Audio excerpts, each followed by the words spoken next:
Boom. We are fucking live. I don't know. Depending how long I want to fucking do this for. So, yeah, I gotta fucking go in here and go over to YouTube now.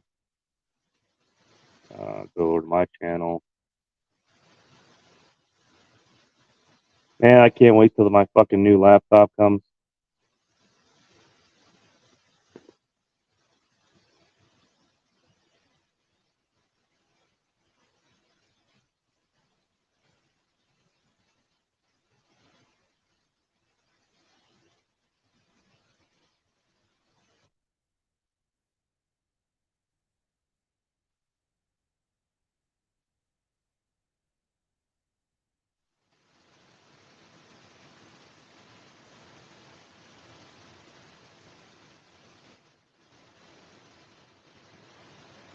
There we go. Just had to fucking pin the fucking link. Fucking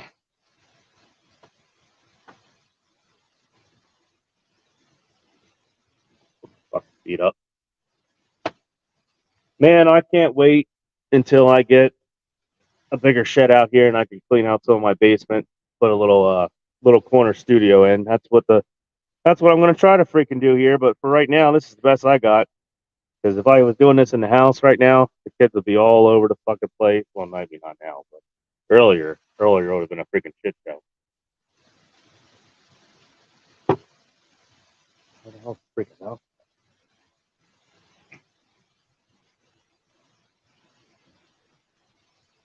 Let me pull up the channel here so I can get the comments. Yo, what's up, Bull of the Woods? Yo, click on the link. I'll bring you in. Let me get this old piece of shit moving here. So, uh,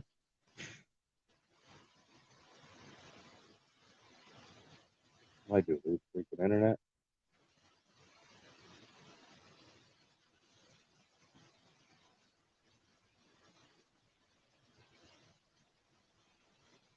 I'm a fuck home. Nothing like using your TV for a freaking theater.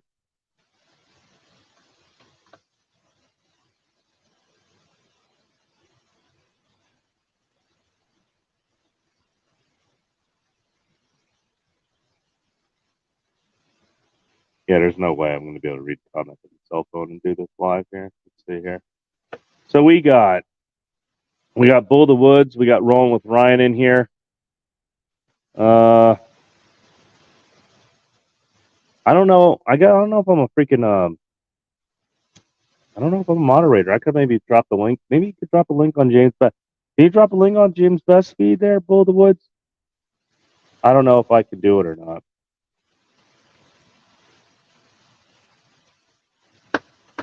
I'm gonna take this here again too.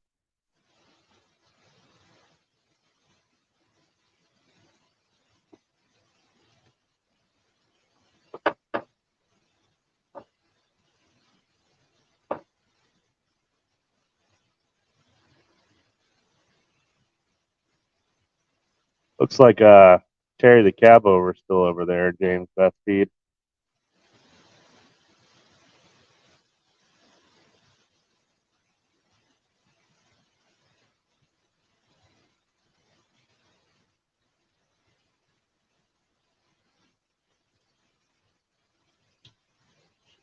Uh,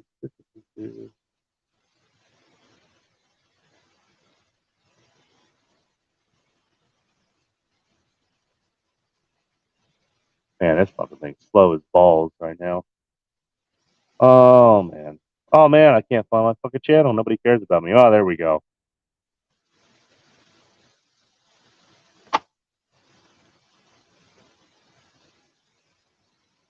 Yo, what's up, Tennessee Trucking? What's up, Truth Seeker?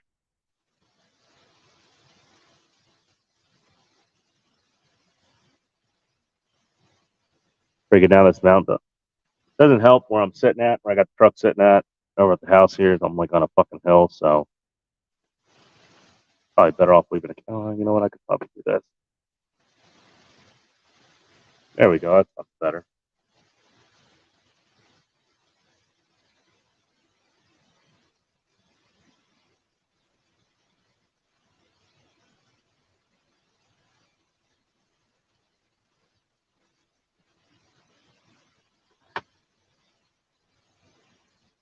Yo, what's up, Red Hawk? I see you're still going.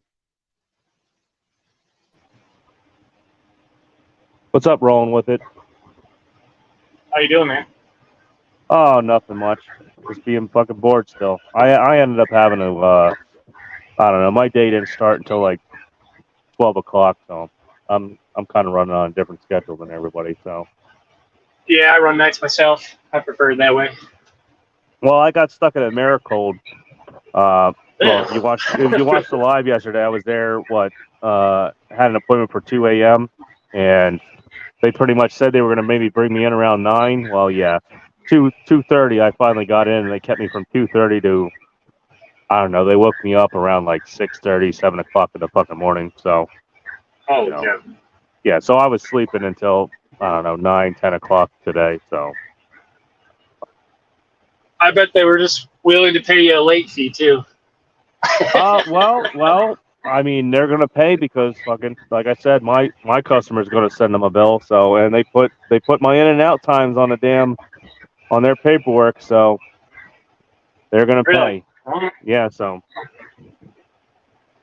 if they have any kind of contract with who I run with, Tyson, they're gonna fucking pay. So Okay. I'll be right back. Well, that's good. Yeah, I've never had luck with detention or anything like that, but I don't really deal with it too much anymore. I'm on a dedicated set route, so it pretty well works out pretty good for me. But back when I was running the spot market, man, it was total bullshit all the time.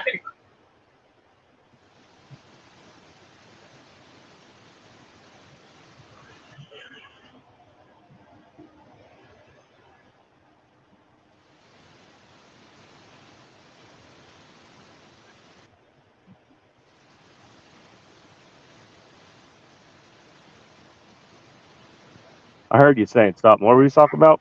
I heard you from the background. I was just saying, yeah, I'm on a dedicated route with customers now, so it's not. I don't really deal with it anymore. But yeah, back when I was running the spot market, it was. What the? Oh my Yo, gosh! what's up? What, with the spot market? Well, spot market, you ain't getting no fucking detention right now. I don't fucking care. Well, this was Unless even back at the height of the market. It was just total bullshit. Yeah, they tell you, oh yeah, we'll see what we can do. Yeah, you never got it. Yeah, what's Red up, Hawk's Tennessee up in here? trucking? Yeah, You he's in the wake up from your comments. nap, motherfucker? That's funny. It's funny. He's waking up and I'm already. Well, actually, once you went live, I got a second wind. I'm good. I might have to grab another beer and come out into the light again. It's called After Hours, baby. That's what we're talking After about. hours. Yeah, that's what we're doing basically right now. Like I said, I'll probably run to, I don't know, about like 3:30 something. Let's go. Like I said, 30 minutes. I haven't. Like I said, I was sleeping till about 10 o'clock today. So, and I slept while I was sitting there at the fucking door the whole time. I mean, so my schedule's all fucked up right now. Yeah, our daughter came home from work about 1:30 and the dog started fucking flipping out. And so I basically been up since about then. But I did take a nap from like 1 to 3:30. And then so I got the notification. Yeah, I got the notification that what James was on, and I glanced at it, and I was like, he's going pretty good. And then when I jumped the fuck on after I set everything up, and I'm like, oh, here we go. He's all riled the fuck up. Oh yeah, he's flipping out. So yeah, well, sometimes you got to do what you got to do, but you got to keep it in Red line. Hawk's watching Red Hawk's watching ESPN and Tub, I guess. ESPN, you're watching that liberal bullshit. Yeah, liberal fucking basketball, liberal fucking sports network. Yeah. ESPN used to be the shit. It ain't no more. That dropped off about 15 years ago. I try to watch fucking if I watch any kind of real fucking sports coverage, it's Barstool. So yeah. But even then, since he sold the fucking company, it's kind of it's going that way too. All you have to have is the fucking certain people show up and become CEOs and fucking marketing directors and shit. And next thing you know, it's fucking just fucked up as everywhere else. Yep. Crazy. So Yep. So Who's it, up it in it here doesn't with fucking you? it doesn't take fucking much. I'll tell you that. It doesn't take fucking much at all. Well, who came in? I didn't see. They're rolling with Ryan. Oh yeah. That's me. Yeah, rolling with Ryan. Yo, what up? Yeah. What up? How we doing, man? Good, man. Yeah. Yeah, I started Okay. watching Just, shit about a month ago. Fucking Red Hawks watching fucking bowling. You know that fucking no name sport. Oh, what's wrong with bowling? Hey, yeah. fucking Watch your no. lower mouth. Yeah. I can't take that fucking. Bowling's fucking something you go out and you fucking drink and go have some fucking Well, fun. that's it. I That's can't it. take You it get all joy. fucked up and bowl a 90 and be happy about it. Yeah, take your fucking kids out, your old lady, whatever. Gutter ball. What the hell? That was awesome. You see how I held the fucking edge of the gutter till it dropped? Yeah, That's the best part right there. that's fucking. Yep, Fuck that the means score. you're Who gives fucking a fuck? professional bowler right there. Yeah. Yeah, you start bowling under the legs, fucking, hey, where's the bumpers? Let me at least pass 100. Yeah, that's funny. Yeah. Last time I went bowling. Well, last time I went bowling wasn't too recently though, but You're what? The last time I went bowling was I thought it was pretty far ago, but it was just kind of recently. I did. We got a place over here called fuck, I can't remember. Country Junction. We got a place over here called Country Junction. They got little fucking bowling alleys they just put in. So I took the fucking family out. Had some fun. Yeah. It's like a country fucking country thing out there. So Mm-hmm. you got fucking little petting zoo and bunch of fucking shit. It's legit though because they cater to New Yorkers and all that shit. All right. We had a bowling alley here for a while that closed down, and the building was remanufactured into remodeled into like a state government facility. And You know what? we got a new one that opened up last year right here downtown in Brickyard Lanes, and it's really fucking nice. And they kept the historical value to everything, so it's a real mystique when you walk in. It's actually really nice. Yeah. So we still got it going on. It's always busy as fuck. It's always busy as fuck. Nevada. Do you mean a wrench to James or a wrench to fucking here? Cause I don't fucking know how to give out any fucking. I mean, I don't know. I don't know if you can for sure. I don't remember. Yeah. You can start a comment here. Unless you have it on your own phone. I'll try to go over to YouTube real quick. Yeah, I don't know. Who do you need a wrench for? You don't have to worry about it right now, man. It's your feed. Wait till after the feed and give them away. You know what I mean?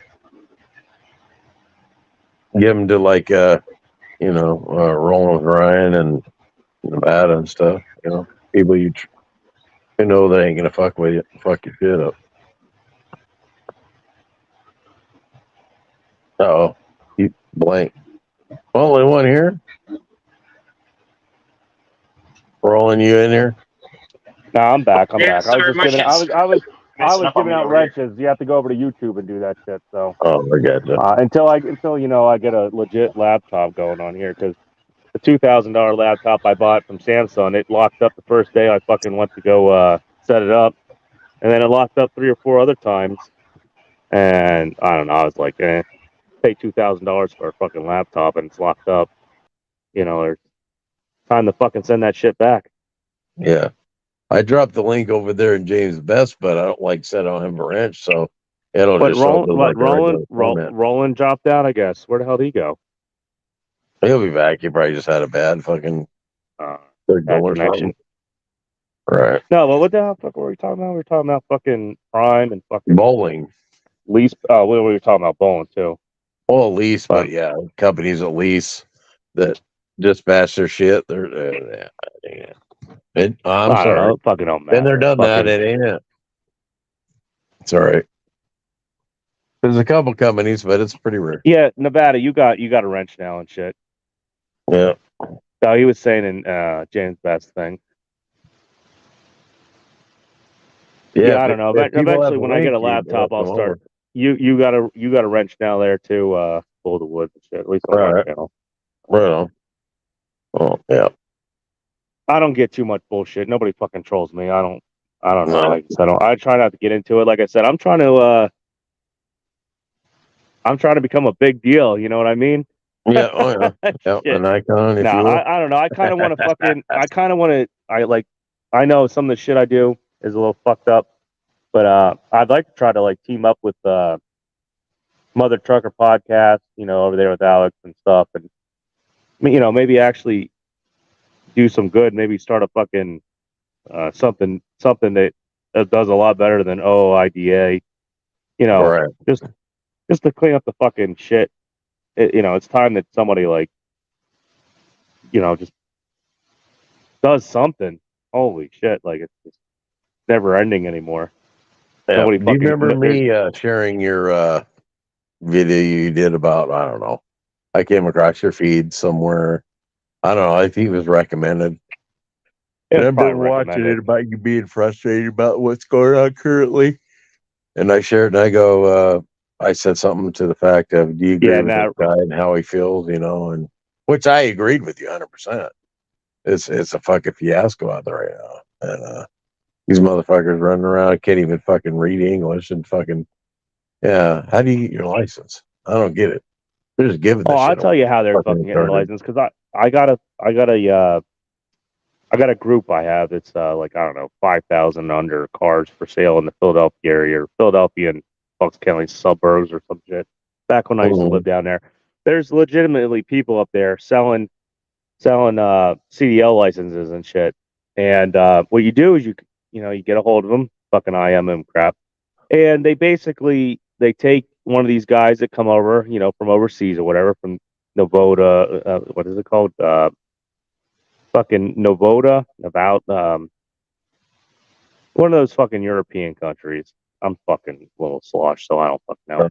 Nadova. There you go. Nadova. Yeah.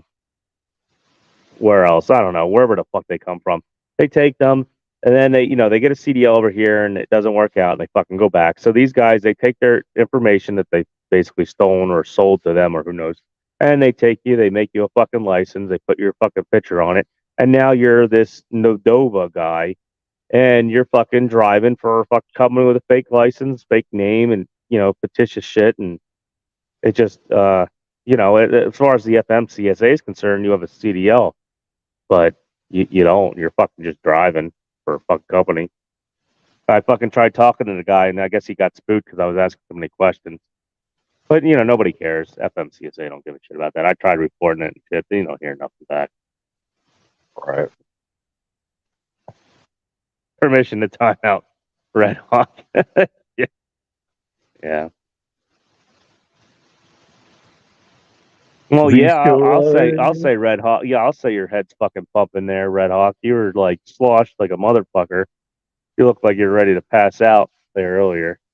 Tell him to hit the link. Well, and then he's in the hot tub. He's in the hot tub, passed out. You're dehydrated right now there, Red Hawk. That's what your fucking problem is. Fuck. Probably in like a 120-degree fucking hot tub. Doesn't even fucking know. Well, I know in Red Hawk could be, if you're still going, he'll show up eventually. No, I don't know. Like I said, I'm trying to get like a legitimate podcast together, and I don't know. I have to watch myself, because I'll get fucking. At least I like watching the drama. I don't try to get into it and shit. But just being associated with it sometimes is fucking a bad idea. Right. It can be. Yeah, sure is. Well, I would like to one day get some of the sponsors that, like, let's say Just Trucking gets and shit too. That'd be fucking pretty sweet to be able to have, sit in a fucking $10,000 a fucking week hotel while you're at Matt's or whatever the fuck it is. So, yeah. Yep. How many subs do you have right now? Oh, I think it's like 7,700 or 7,500, somewhere around there.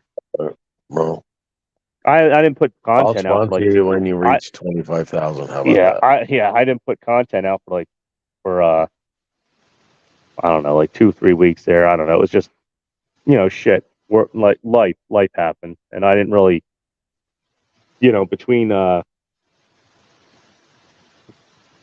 between all the shit that I did at Matt's and stuff and everything that was saved, like it just fucking editing on your cell phone. It gets fucking stressful, you know. So Sure does. especially me, you know, I don't try to just throw fucking anything out there. I want to make sure the video looks right and everything goes and there's music and shit. But then, you know, I end up making super ass long videos that nobody watches. So Yeah, just don't do a long intro and something that's a yeah, welcome to yeah, love. going into your live, yeah. Yeah, play a 3-minute fucking intro. You know, piss I think it was like 2 or 3 minutes. I just had it. Well, you know, I fucking wanted people to come in, and I just didn't want them to stare at a fucking Yeah, you're just stare at you're just nothing, you waiting. know. So, let's see, Nevada. That'll probably be easier to read it over here. It ain't out here to prove myself. Why ain't fighting these idiots? Straight up lies. Ain't fighting fire with fire. Wow, you can tell I'm fucking. Doesn't help. I can barely see that fucking far right now. There we go.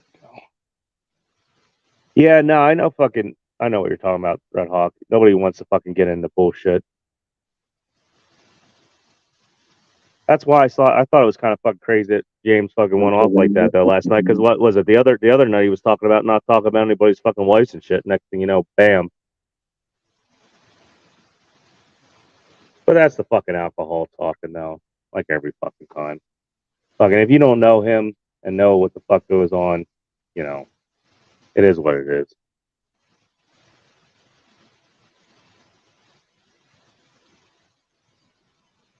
What'd you do there? Fall asleep there? Fucking blow the woods pass the fuck out.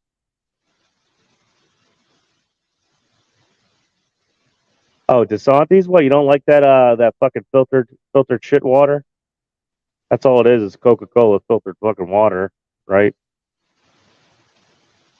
Nevada, what the hell you're doing? You're fucking driving or well, I doubt you're driving with the way you're texted, but you wanna hop on in here?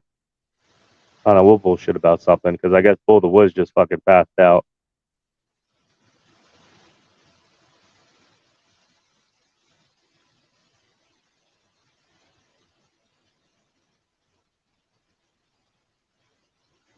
Yeah, I gotta fucking drop a link again. I think I did drop a link.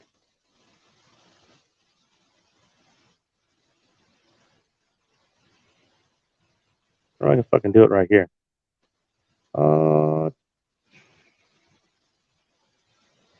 Nah, I can't drop it on this fucking TV's way too damn slow. Way too slow.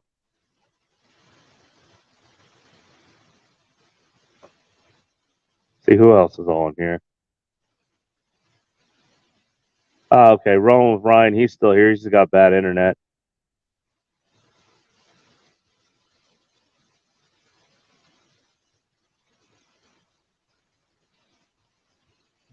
I think Truth Seeker is still in here. He's still over here.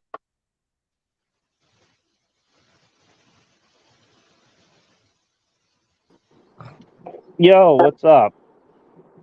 You're dyslexic as fuck. Yeah, I don't know. Fucking.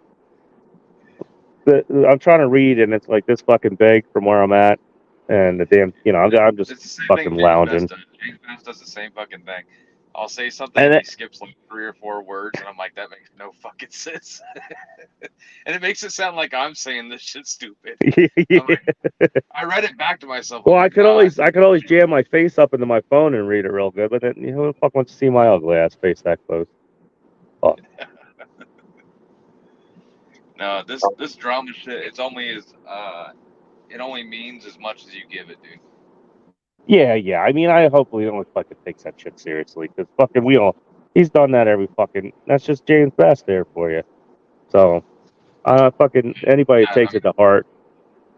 Fucking I don't anytime agree you're with that shit. drinking and If shit. he goes on Fuck. girls like that, it's just like, but that's the fucking swamp that he's getting pushed into. I mean, Well, you know, those fucking seems to assholes be just do it.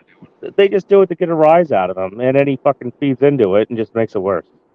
Like I said, if he fucking wanted to, he could probably be like one of the fucking top YouTubers. Like, I don't know. You know what I mean? He could probably fucking make a lot of money if he really fucking played his cards right over here on YouTube. Yeah, no, I talk to him all the time about that shit. I'm like, dude, And, get your and you shit. know, and then he says he doesn't care. But you know what? If he really did that, it would fucking anybody that fucking has a problem with him, it would just like that. I don't You care know, how much you say. I don't care how much he says it doesn't fucking matter. It matters to James Best. I know this. like me, I didn't really care about how many subs I got and stuff. But holy shit, out of nowhere, I'm at like 7,500 now, or whatever the fuck it is. And I never thought I would get that much reach out of nowhere. You know, I who might the have been fuck wants to going. listen? It probably sounds Huh? better now. Yeah, I realized can had hear you. Yeah, No, had I could on hear you hard. pretty good before. No, I could hear you pretty good before. You were doing good. Okay. Now, James Best cares. He might say he don't, but he does. Let's see, Tennessee Trucking. That's what they want Nevada for you to respond and open all the back. And open it all back up for more troll. Yeah, that's all they fucking do. And then they record the shit and they put it out there. But you know what? The fucking people you watch those fucking troll videos. No one fucking gives a shit. What was it? He said somebody recorded me the other day. I went out there and looked. I guess I tried to find the guy. Was it Sheets? Some bullshit. So I went up and fucking tried to find his channel. Finally found his little fucking ass channel.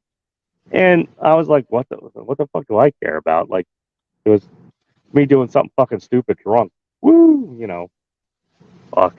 Who gives a fuck? Yeah, that channel's based off me. Kyle Sheets. Kyle Shishi. There's some shit. No, that's what that fucking based off of. Yeah, it's the same fucking 2 or 3 guys that are all banning and making the same fucking bullshit, making it seem like it's bigger than it is. Nobody fucking cares. But like we were saying in the beginning, like if he went into that fucking just talking about credit and shit and everything, you know, that shit'll blow right back up. You know, people want to hear. You know, people actually want to fucking some info. You know, want to hear from somebody that fucking knows what they're talking about. Sure. I mean, if he could drop the fucking cross-eyed fucking flat earthers fucking what's that fucking dude's name? Cornelius Yukon. If he could drop that whole bullshit and just not go to that level, you know. Like I know he talks about them buying fucking subs and shit, but fuck you. There's only so many you can buy, you know. And, like legitimately, you can build a fucking channel like that overnight. You know, I went from like 1,000 subs to like 7,000 in like 3 months. Fuck, it's not that difficult as long as you have good content that people want to fucking watch.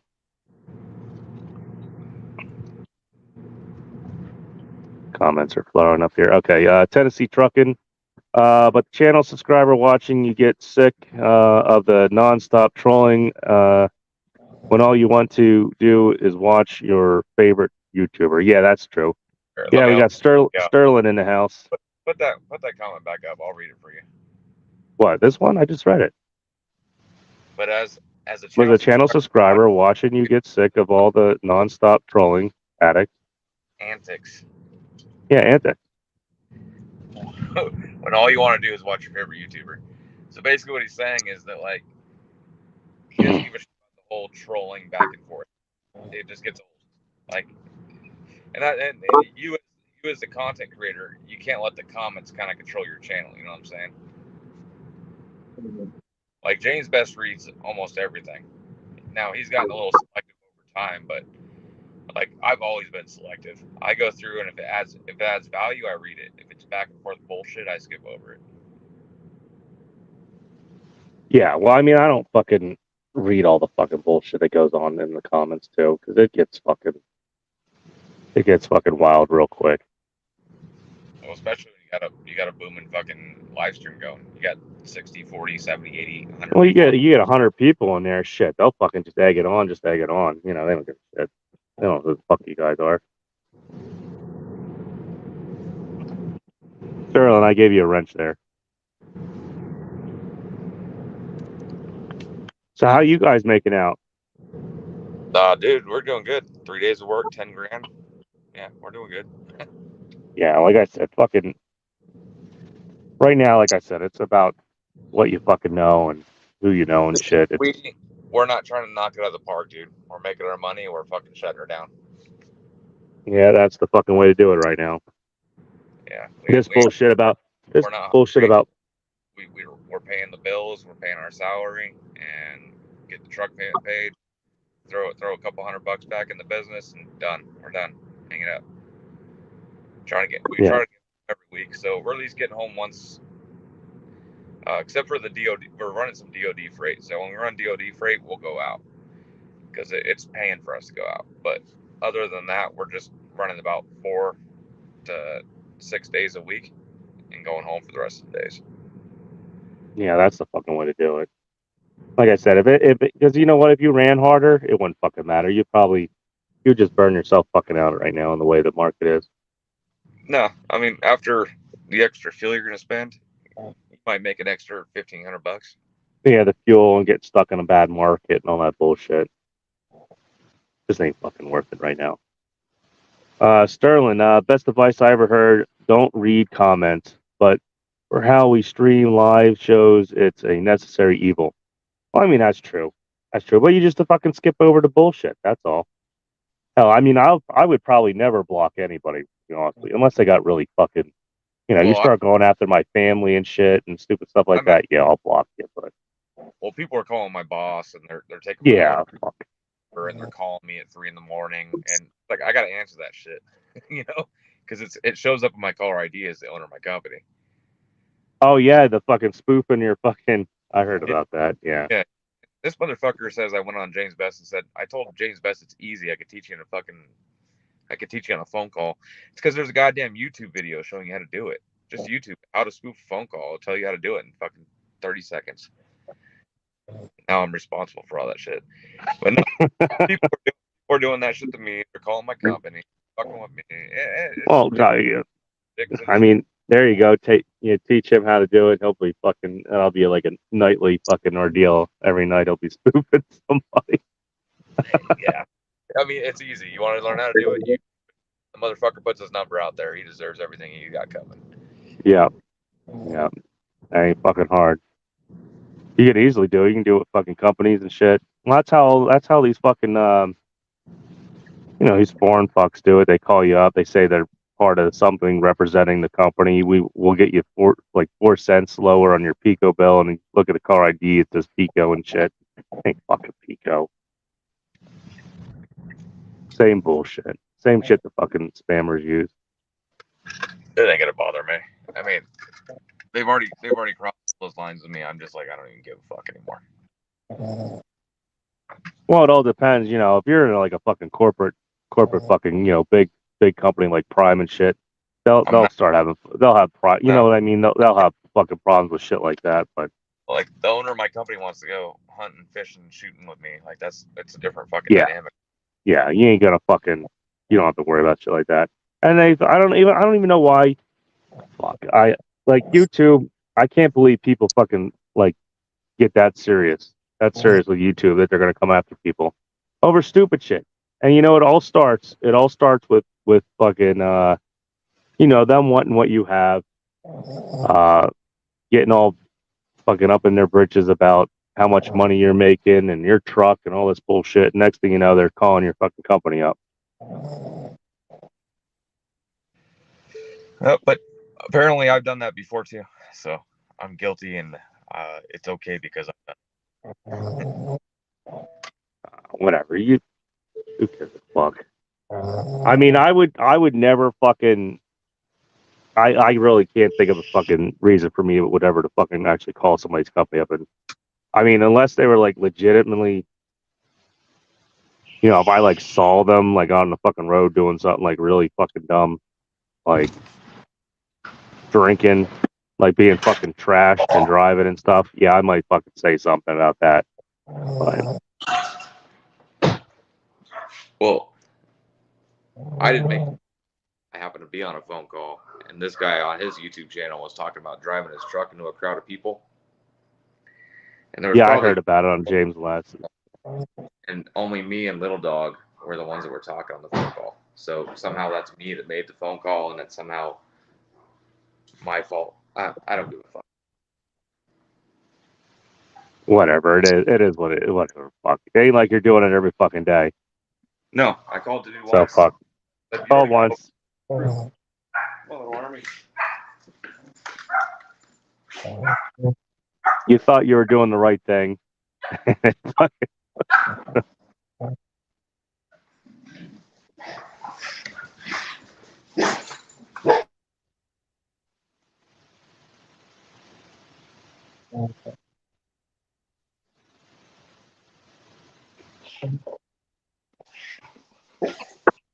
I gotta fucking pull the woods out here. I think I can hear him start fucking snoring.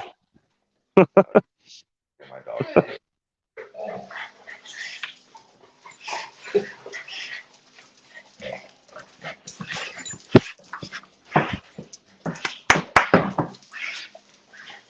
Well, yeah, I mean, you even fucking dealt with the goddamn bullshit with fucking like what the James was saying, people calling up, fucking threatening your family and shit and all that crap. Gonna show up when you're not fucking home. Well, they're doing it in a roundabout way. They're not doing it directly. Yeah, still though, fucking you're fucking 2,000. I mean, yeah, when you're like 1,000 miles away from the fucking house and shit, you get that crap. You know, it's fucking. Codenamed Narc, he's put up videos, and I say his name because I'm not afraid of the fucking dude. The guy's a fucking loser. But he went to my Facebook and found my brother, and then because I guess I did a interview with him when he got his truck and shit, and he found my brother and put his name up there and put his picture and said it was my fault that he was on YouTube and he's gonna get fucked with now because of me. And then he's on his channel talking about how he's got pictures of my mom and people that live in my house and something's gonna happen very soon. And when it happens, I'll come to YouTube and cry about it. That's what he's doing. Whatever. I mean, So, fuck. It is what it is. I mean, I don't try to get any of the bullshit because it's just fucking. It's a never-ending cycle. Then, and I don't even give a shit. see, but You know, people. everybody in the comments when I see people egg that shit on, or now I kind of understand like this guy Trucks, because this guy Trucks used to give me shit because I would be in Elite's comments, and Elite would be doing the things this guy Trucks, but I've never been in this guy Trucks' shoes, right, where he was getting that type of fucking shit dealt on him, like his wife and fucking people in his family, or like their photos are being thrown up on the internet, his mom and shit like this. Like when that's happening to you, it feels personal. It feels like it's more than what it actually is. Like, so being somebody who is getting all your personal shit thrown out there, it's not something you just like instantly. It's a mental thing. Yeah, you yeah. know? You got to process it and be like, okay, is this a personal attack? Then you got to level it and be like, okay, this ain't fucking shit. The threat level, you gotta actually fucking judge the threat level and how fucking real it is and who the fuck's doing it. Well, the problem with, even this guy Truck says it too. The problem is I'm not fucking home. Yeah. Well, you know, I used to live somewhere where I had a fucking problem with a guy across the street. Fucking with people at my house and I'm on the road. Like, what are you, a pussy? All this big talk about I ain't nothing, I ain't gonna do nothing. You ain't gonna run me on a fuel island, or if I ever saw you, I'd run away. Bullshit. We had a fucking problem with a guy that lived across the street from us, and it got so bad that he was like going through our trash to find out, fucking our names and fucking looking up shit about my old lady. Found out she had a fucking charge for possession of paraphernalia for like weed pipe or something when she was like 18 or something, like stupid shit. And then next, he's going around to other neighbors like cutting fucking newspapers or fucking magazine articles out and threatening people that it was us and stuff. The cops finally found the fuck out, but still, like stupid shit. When it's like right next door to you, that's a whole different fucking ball game than some fucking buddy that's, I don't know, 1,000 miles away on the fucking YouTube or some bullshit. Yeah, but eventually this shit becomes real too. I mean, we've seen it with, I don't know if you know anything about Larry June, like that motherfucker drove out to Sarasota and like they were sitting there fighting each other and Larry got stabbed by fucking Willie. I mean, It goes to that level with some of these fools. I mean, I got better things to fucking do than drive across the Then country. you gotta ask yourself, like, is it fucking YouTube really worth it? Like, that's why I'm not even fucking creating content. I'm like, I don't even like. I come on here to make YouTube videos and talk about what I'm doing in trucking and to actually help people, but it turns into, oh, I'm trying to be somebody. And But you know what? If you I- think about it, and all this other bull, I don't give a fuck. I'm kind of like James Best when it comes to it. YouTube, I don't really care about YouTube. like if you think about it, I could only imagine like the shit that fucking like Justin goes through, and you know the fucking bigger guys. Like holy Yeah. shit, you know. I've kind of seen why like me and him got off on the run because me and Justin don't like each other. Yeah, well, fucking, Yeah, me it and him ain't don't. hard.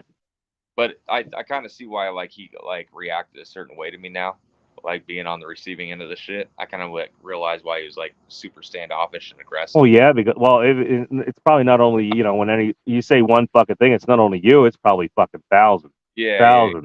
And then you got to worry about that shit all day long because people definitely fucking when you get that big, they know where the fuck you're at, and that that's just fucked up shit right there. I mean, like, what I the get fuck is it? him a little bit now on some of the shit. Why he fucking acted the way he did to me, but he's also done to other people too. Where I'm like, I got no respect for that dude. Yeah, That fool is just down but and dirty. that's anybody when you get that big though. You got to fucking protect your empire. You know, those are fucking empires almost. They bring in. Nah. When you're that big, you don't even fucking associate. Like, why would you? Yeah, well, that's what I mean. You don't. The biggest problem with like YouTube, and I'm gonna be honest with you right now, dude, is interacting with anybody. Like you interacting with me, another YouTuber, it's gonna fucking hold you back. Well, yeah, I mean, for like sponsors and shit, you got to be careful. You know, that's why I said even with James Best, you got to be careful just going on his live. You know, all you have to do is get known for one fucking thing, and that's the end of that. You ain't get no sponsors. You ain't get nothing. Yeah. I mean, I get people to this day. I got an email today, people trying to fucking get me to fucking talk about their product or do this or do that. I'm not. Oh, I get that shit. The problem though is that shit's turned so scammy because I've gotten emails about that shit too. You don't know what the fuck's real and what the fuck's fake. Because next thing you know, they got your fucking YouTube channel and shit. They fuck around with Yeah, and I've already seen that. it could be fucking the Indiana Devil doing this shit. Yeah, well, you get fucking chinks and shit. They try to steal your YouTube channel and they start playing their commercials on it because you got a big subscriber base. It's been fucking happening left and right. So you can't just fucking automatically assume, that they're gonna fucking sponsor you or whatever. I mean, unless I got it sponsored, it's like directly associated with the trucking industry. That's probably about the only thing I might maybe even look in on because I've had a lot of. like jewelry and fucking like. I've been getting a lot. I've been getting a lot from camera. They want to fucking send me a camera, like shit like that. Review cameras, editing software, I've stuff gotten like that. Dash cameras have actually considered, but I've got so many in my truck already. I'm like, I ain't even running no more. I got fucking Samsung. It's 4K. It's AI bullshit with it. Fuck it. As far as I'm concerned, really though, unless your camera can get 3 fucking camera angles out the window and on the fucking mirrors, it ain't really worth it anyway. Yeah, and the one I got, it ain't worth fucking telling people about because I don't like the way that you have to download the footage. Otherwise, you'd be seeing I'd be making videos with it all the time. I've got cameras all around my truck that run for fucking 3 weeks straight. Like my truck's off right now and parked at the yard. It's got cameras running. Yeah, I know. Yeah, I watched the little reviews that you've done on your camera system. Happen to my truck, I can go. And it's not Eagle Eye, right? It's something like Eagle Eye. Yeah, it's one of those products. Yeah. But basically, trying to take the footage from that and putting on a Mac product, it's impossible. And even trying to take it on an older Windows like 7 and shit, because I got an old ass fucking Windows computer up here. It don't play. So I got to basically download the footage, take it to somebody, and be like, make this shit play on a Mac, and have them program it for me to even see it. Sterling's asking, Kyle, are you kids running Western States? I'm running Portland, SLC, and SoCal. Yep, that's my triangle. So yeah, we're basically doing right now. What's paying is SoCal's paying going to Northeast or Northwest, and then we got dedicated freight coming out to where we can get minimum 3K back. So we're going up for 3 to 4, and then we're coming back down for 3. So we're kind of just doing a loop. We're staying out west. Yeah, you're for doing DOD takes us out to the East Coast. I mean, if you like, I remember loads. If you can stay in California and run actually like California, you can do pretty decent. I mean, as long as the capacity ain't there, once you get fucking everybody over there and shit, and it gets all crowded, California, rates just drop.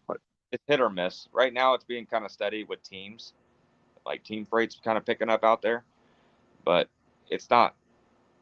It's nothing to fucking brag about. Like if you're going to the coast, you're gonna get like $2 a mile. It's survivable. Yeah. You're gonna make your payments and shit.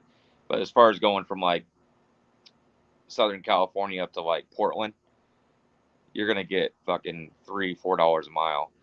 But here's the thing: if you're going off the spot market out of Portland, Seattle, you're lucky to get minimum $2 a mile out of there on the spot. Which every once in a while we have to, because our dedicated freight, it's not an ever flowing thing. Like once there's enough trucks up there, that shit's gone, and we got to take spot out. There's only so many loads, Yeah, there's only so much to go around out of there. Yeah. I used to do the same thing. I used to go up there flatbed and shit all the time, and I get a cheap ass lumber load back to fucking East Coast. Well, yeah. Well, lumber pays out of there. You can go down to, what is that? Just north of Portland. It's like something like Woodville or some shit like that. There's a big lumber. Yeah. That does pay. It's going to be a super heavy load, but it's paying. That, or there's a few times I've taken a few engines out of Boeing, the Boeing plant out there. Either that or brought engines to them too. I've done both. I've brought engines to them and out of there. Yeah, right there in Seattle. You have to get the Boeing. I always figured that would be flatbed though. Yeah, well, I mean, when I was doing flatbed, not now. Now I don't. Fuck, I'm lucky if I go as far south as like North Carolina, South Carolina, and that shit. I haven't done that at all in like good 3 months. I'm mostly up here in the Northeast now. Yeah, I don't even know how you're doing it up there. I got what you mean with just with the stress and shit. I told my dispatcher, I said, my dispatcher that I got is fucking tits. This guy is fucking cool. Like, I told him, I said, don't send me to the fucking Northeast unless you're getting me over $250 a mile. If you're gonna send me something for $217, I'm not taking it. I'm not paying for the fucking tools and the $6 fuel and all this other bullshit up there. I ain't going. See, I'm all reimbursed for that shit, so I don't even fucking worry about it now. But yeah, no, I pay for that shit. So, and see, when I was doing around the tools, but even when you run around it, it's still not worth it. When I was doing spot market, I would go forget the app, Toll Guru, I think it was called Toll Guru. I would go on there, I'd calculate the fucking tolls, and I would just tell the broker, like, look, this is what the tolls are. Either pay it or go give the load to somebody else, Oh. And usually a lot of times, at least back then, they were paying it. They would fucking add it on to the rate confirmation. They'd even say tolls. They'd write it on as like a line. And they would fucking pay me tolls, and I'd go do it. So I'd get like, $245, $280 a mile or something plus tolls. Because they'd be like, oh yeah, you want to move this for $1,500? I'd be like, yeah, I need $3,000 for that. I would, yeah. I mean, it all depends. The mileage were all right, and I just had to fucking worry about tolls. I'd be like, look, I just pulled up the tolls. This is what they are. I'll be like, add tolls in, and I'll fucking do it. Well, I also live over here too, so if I wanted to get the fuck home, I don't know. Like dispatching myself and then going back to being dispatched. Being dispatched is so much less stressful. Well, yeah, you're not sitting there in the fucking morning and calling up 10 or 15, 20, 30 brokers, and next thing you know, it's 10 o'clock, and you're like, oh fuck, I haven't moved.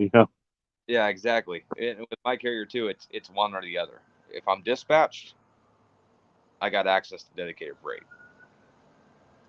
But they won't give me that dedicated freight if I'm dispatching myself. See, when I was doing it, I had the thing with dedicated freight is they're just they signed up so many other owner operators that it was, it started thinning it out. But it was, whoever was here longer got it and shit like that. So, it depends.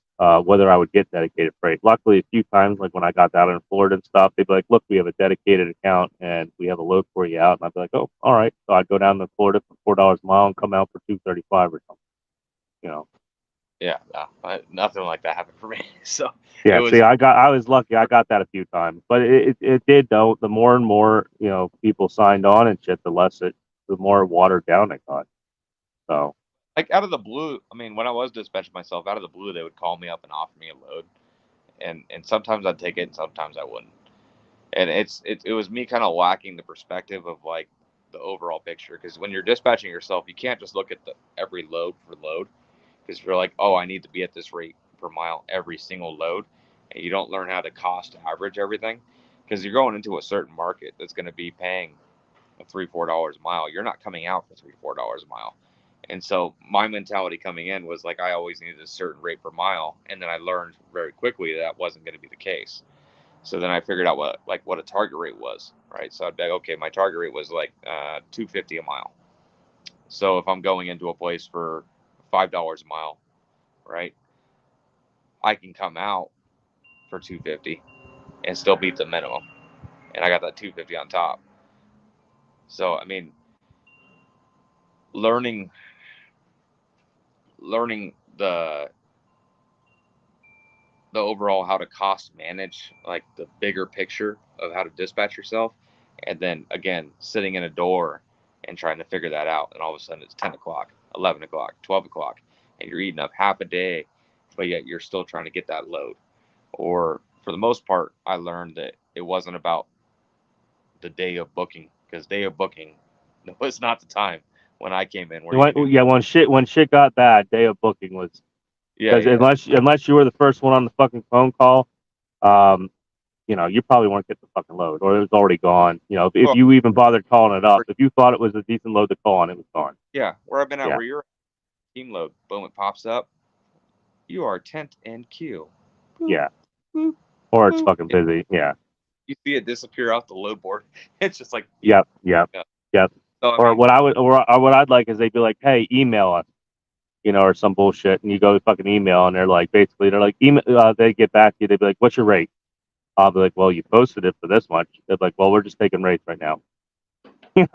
Fucking yeah, that was a big thing too. Or like with teams, a big thing is like what a lot of brokers like to do is they put up a mail run, and they'll put this mail run up, and what they're doing is they want your bid, and then they'll say, "Can you guarantee me your truck till what, let's say 2 in the afternoon?"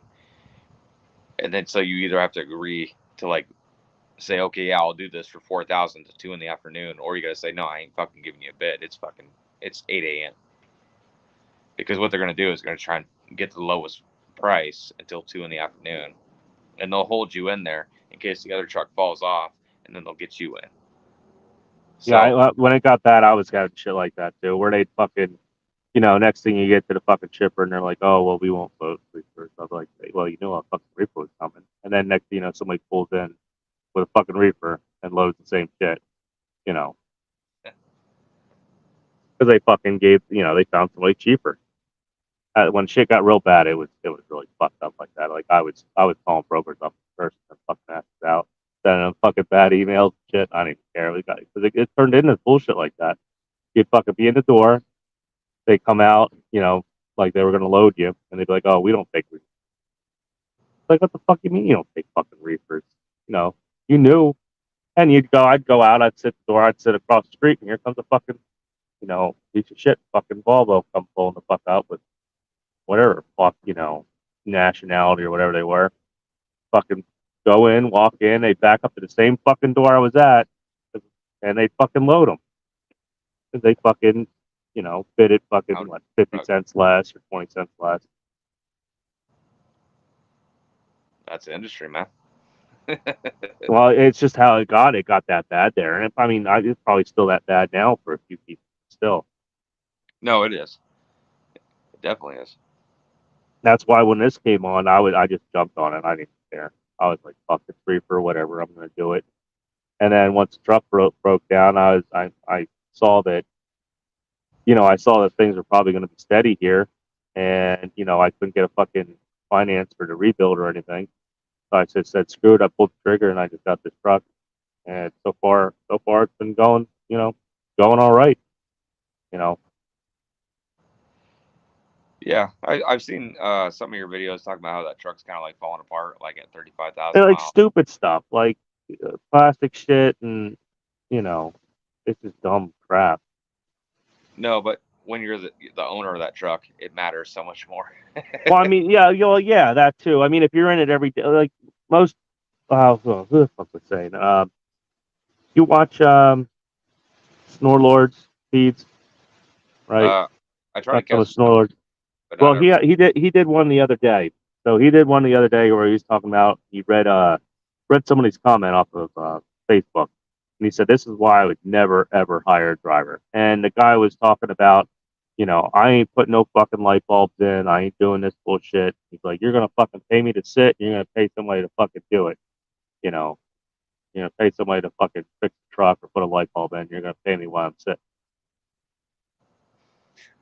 Stupid shit like that. My mentality when I was a driver for somebody else, and this is why I probably own my own truck today. And I'm making it doing it with my own truck. Like I'm not. There was a point where when fuel was $6 a gallon with the truck that I got being 5.5 miles a gallon MPG, where I was kind of sitting there thinking, And then like, you're out there in the West Coast too. So yeah. yeah, like this isn't making sense anymore. Like I'm having to pay my business to stay in business. Like this ain't making sense. So there was a few weeks where it was like that, and I was like, dude, this ain't working out. But when I was a driver, like my mentality was, it wasn't this is somebody else's shit. They'll fix it. Blah blah blah. It was, if this truck ain't fucking moving, I ain't I'm making money. fucking earning. So if a light bulb or a fucking tail light or something's got to be rewired, or I got to fucking pull the DPF off and drop the doser in some hot water to fucking get it running again, I'm going to figure it the fuck out. So anytime I ever had a problem on a truck, especially when I was a company driver, because I'm sitting here thinking, if I try to fix it and it doesn't work, then the company comes in and they fucking fix it and it gets done, right? Yeah. At least I tried to fucking make it happen. He'll sit 2 or 3 weeks I'm in the gonna fucking learn dealership. when it's not my fucking bill to pay at the end of the day, right? But I'm still gonna fucking pull this motherfucker apart, get dirty, and try to fucking figure it the fuck out. So if I ever do decide that I'm gonna buy my own truck, that it ain't gonna just be on a company, because I will be the company. That was my mentality as a company driver. It always has been. Well, you'll get guys that buy trucks now, and they're the first thing they do as soon as the fucking light bulb goes out, they stop at a goddamn TA or some bullshit, and then they wonder why they can't make no fucking money while they're sitting there 4, 5, 6 hours have a light bulb changed. Yeah, I mean, go to a forum, look up a YouTube video. That's why, like, anytime I fix something on my truck, I try to make a YouTube video on it, because somebody might be there and not know what the fuck to do, or they never picked up a screwdriver in their Like, life. So I try to like show, like, hey, this is how you fucking do it. see, I had 2 employees that drove trucks, and the first thing I fucking said is, I said, this truck, I said, I don't have any other trucks. I said, the trucks you're driving right now are the fucking trucks you're driving. I said, if fucking it breaks down and if it's like a minor issue and you don't catch it and it turns into a big problem and the truck's broken down for fucking 2 or 3 weeks, guess what? You're gonna be looking for a fucking job probably, because I ain't got no other fucking truck to give you, and I can't go down the fence and rent you a goddamn truck. And I just put it straight out there. I said, look, I got light bulbs in there. I got a tool set. I said, what? It'll take you 5 minutes. I said, I'll throw you fucking 5, 10, 15 bucks or whatever. Just fucking take care of the truck, and it'll take care of you. And I paid them by the hour, and I paid them overtime. And for the most part, when shit was fucked up, I never even really heard about it. Unless they said they needed an extra light bulb or something because they used it. Or the one guy, he freaking actually went. The truck threw a belt, and he babied it all the way until I forget what truck stop. He got an Uber, took an Uber over to Napa. Just so happens that Napa had heavy truck shit, and actually got a goddamn serpentine belt, put the serpentine belt on the truck. I paid him like $150, I think, for that. You know, and he probably, if that was a roadside call or something, there that would have been a fucking like $1,200 bill. So Yeah. I reimbursed him for the Uber and shit and everything. I threw him $150. Dollars right out the bat. Plus, what is it? $1.15, $1.50 a mile right now. Yeah. So. Yeah. So if they're coming 60 miles, there's $1.50 per mile, and they charge you an upfront fee. Then the parts.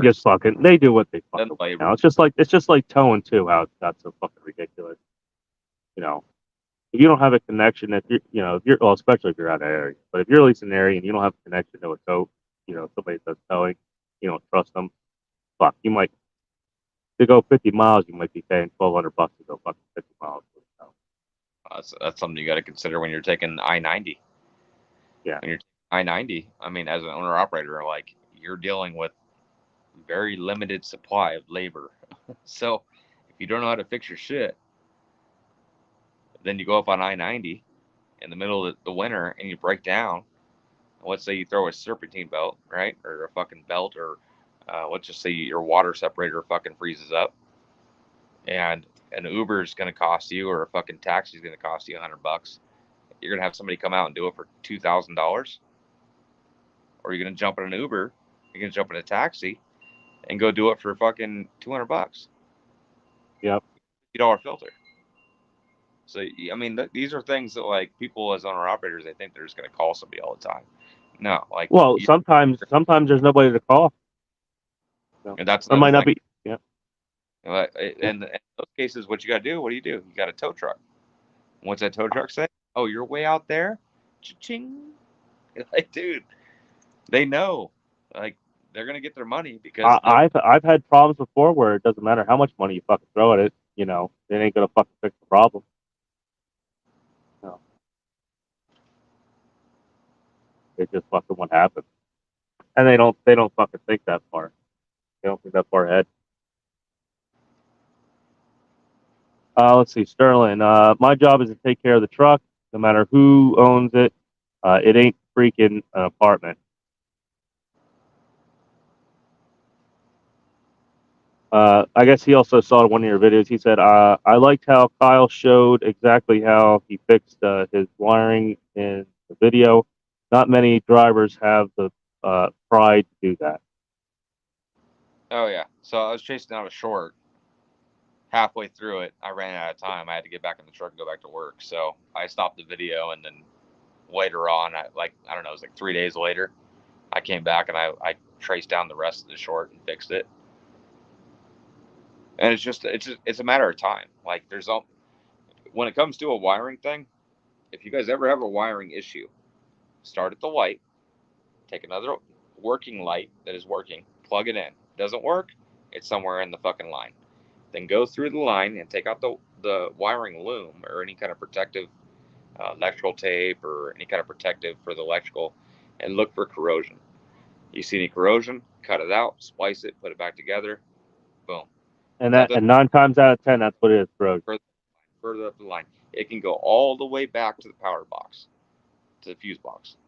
That or some other idiot got in there and just started wire crimping shit, not taping nothing, not liquid electrical tape. I swear by it up here in the Northeast. Well, every single light I've had installed on my truck, anything custom on my truck, I've had to redo. Even because they just crimped it. Even the marker lights on top of my fucking 389, I've had to go up there and fucking replace. Well, every light I've had to touch.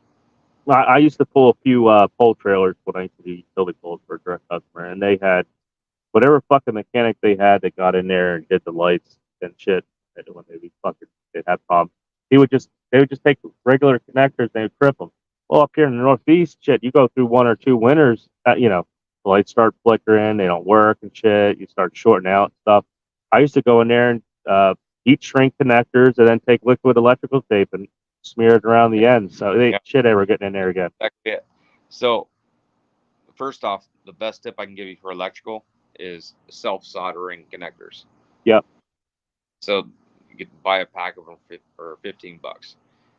Yeah, they get a big box, the plastic box. Yeah. Light, you can do it with your Bic lighter, or you can do a torch, which is much easier. Well, you got to buy a decent set though, because sometimes it won't fucking melt. Yeah, as long as it's a good connection, and you don't hold the lighter to it too much to where it melts through. And then you got liquid electrical tape on the ends. Just make sure it's weatherproof. That's it. Yep. Yep. Keep the water and moisture and salt out, and the fucking thing will last forever. Yep. Then you get the guys that twist the shit around and do 2 or 3 wraps of fucking electrical tape. That's where every single one of my failures has been at. Well, other than the light itself. So there's been times where the light literally has no like silicone or anything inside of it. So like the 2 marker lights on my mirrors, right? The big circle ones on the ends. They literally installed custom ones and they didn't fucking seal it. So when I got the truck brand new, it was literally like this much water in the light. Sitting in the fucking light, yeah. Yeah, and I've had to replace both of them. I'm like, and I was out of pocket for that. Like I paid to have that done, and I had to pay out of pocket to replace the fucking lights and do it again. Do you have a Power Pro Lifesaver? Power Pro. Oh, I think I know what you're talking about. I have Yeah. I have that little marker tester, which will show you if like your light's blinking or whatever the fuck it is. It just you tap it into any line, and it'll show you, and you can go back past the short, and it'll show you if it's fucking working or not. But I don't have one that's gonna beep and tell me where that short is. I've always had just a light, like a test light. I've been able to. That's how I've done. So, worst comes to worst, if I have to, I'll just take the wire and feed it. There is like a short detector, whatever the hell it's called, and it will literally like beep when you put it on the line, and it'll tell you like where your short's at. I've seen those, but I don't have one of those. See, you got to be careful now with power probes with the newer cars and newer trucks. It's like a lot of these newer cars and trucks, they have resistors connected into them that talk to the CAN system network. Because that's like a lot of the newer trucks and cars. They'll tell you if the light bulbs are out and stuff. That's because there's an actual resistor in there that's fucking But when I installed LEDs on my truck, every time I turned my high beams on, it was saying high beam fault.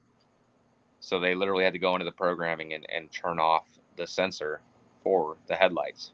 Or you had to get a resistor, and yeah. Because I know I want to put LED headlights in this thing, but I know I'm gonna have problems with it. I'm gonna get a recall. I'll be right back. Yeah.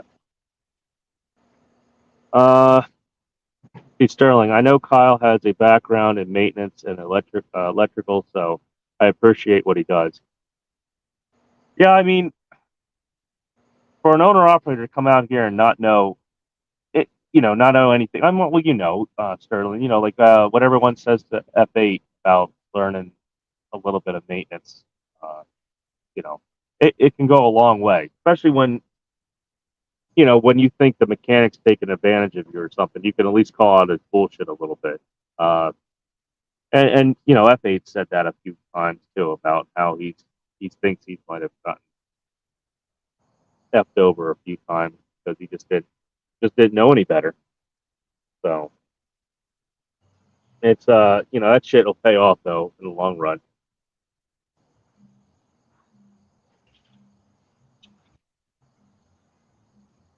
Kind of funny how these updates. Yeah, I just saw the Land Rover one. See, Sterling, I used to use those self-soldering connections at Land Rover. Got to buy good ones. Yeah, you got to buy the good ones because I think I bought a few sets off Amazon before. Yeah, and the solder, by the time the solder decides to start melting, you're already burning the the outer rubber insulation or whatever you want to call it. And once that happens, what good is it? So, but I got a few. Even not in this truck, but my old truck. When I had my 9400, I carried all that shit. I got tons of that stuff. This thing, I mean, I don't really think any lights are going to go out on it anytime soon. Hopefully, but then again, I'm not shit's falling off of it already. So who knows what the fuck's going to happen. Even bad self-soldering connector is going to be better than crimp connectors. Yeah. Because that's all I ever carry is either self-soldering or the shrink crimp connectors. And then them too, they're only as good as long as you don't like crimp the shit out of them and break the shrink around them. Because once you do that, same fucking load again.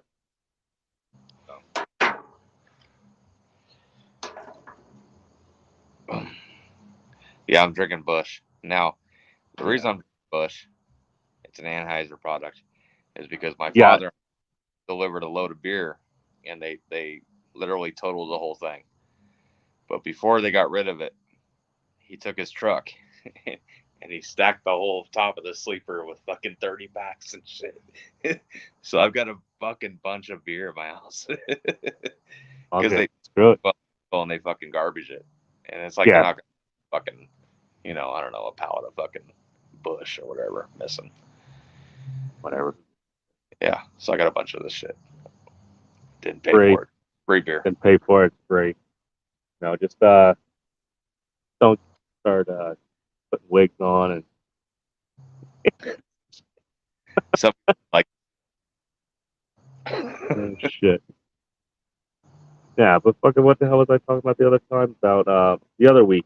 No, my last live. I mean, I was talking about the right now that the way with the market and trucks and shit are they lost like 40 to 50% of their value. The used truck market. So there's going to obviously eventually be another. I wouldn't say that much. Well, I mean, if you're the newer you get, though, let's see. Well, I was looking at something that said 2002, I would- no, 2001, 2001 trucks and up are still holding their value. Yeah, high mileage trucks. Well, we're talking that's pre-emissions, so that's a whole nother ballpark. But as far as high mileage trucks, because you can get back in the height, you were talking about paying like $1.50 for something with 300,000 miles on it.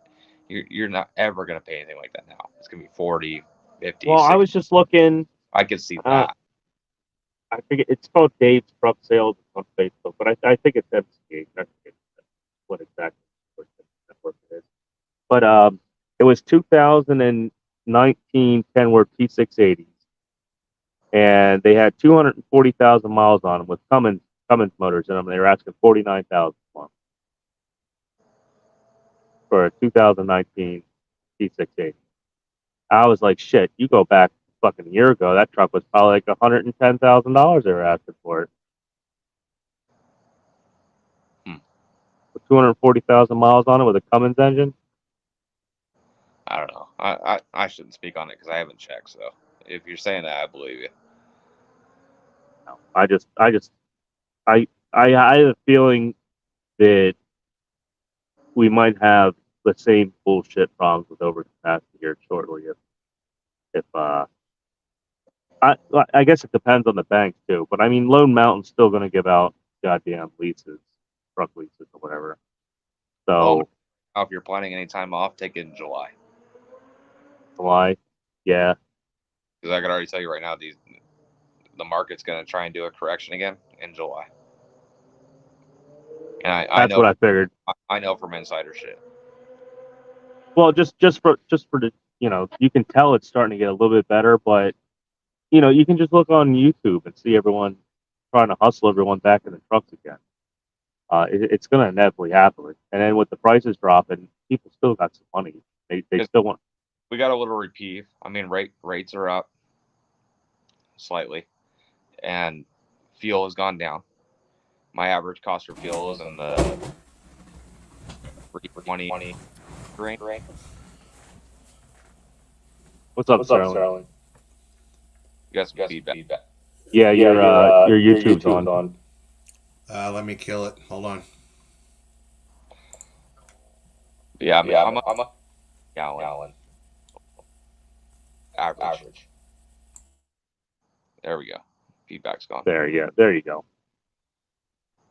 What you said you're doing? What, about 7 miles a gallon? You said. Me, no. For a second there, I just heard you say gallon and average, and I thought you said 7. But yeah, you wish you're doing. See, I'm not even gonna fucking talk. This truck is ridiculous. I can't believe. I did 2,700 miles last week, and I used $820 of fuel. Yeah. How many gallons is that? Oh, that's like what, a full tank? 300 gallons? When I looked at the settlement, That plus DEF? this thing sips down too. I think it was a little over 200.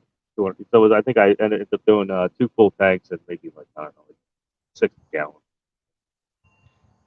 You're not getting a fucking full tank at $400 a gallon, are you? It depends where I'm at. If I get down to Virginia, I can put $2. What the hell was I fill up last time? I think it was like $2.89 I filled up for. I've only gone with the $4 a gallon like 1 or 2 times this year. with the discount. So, what's up, Sterling? How we doing on audio? Yeah, we can hear you now. You're good. Okay.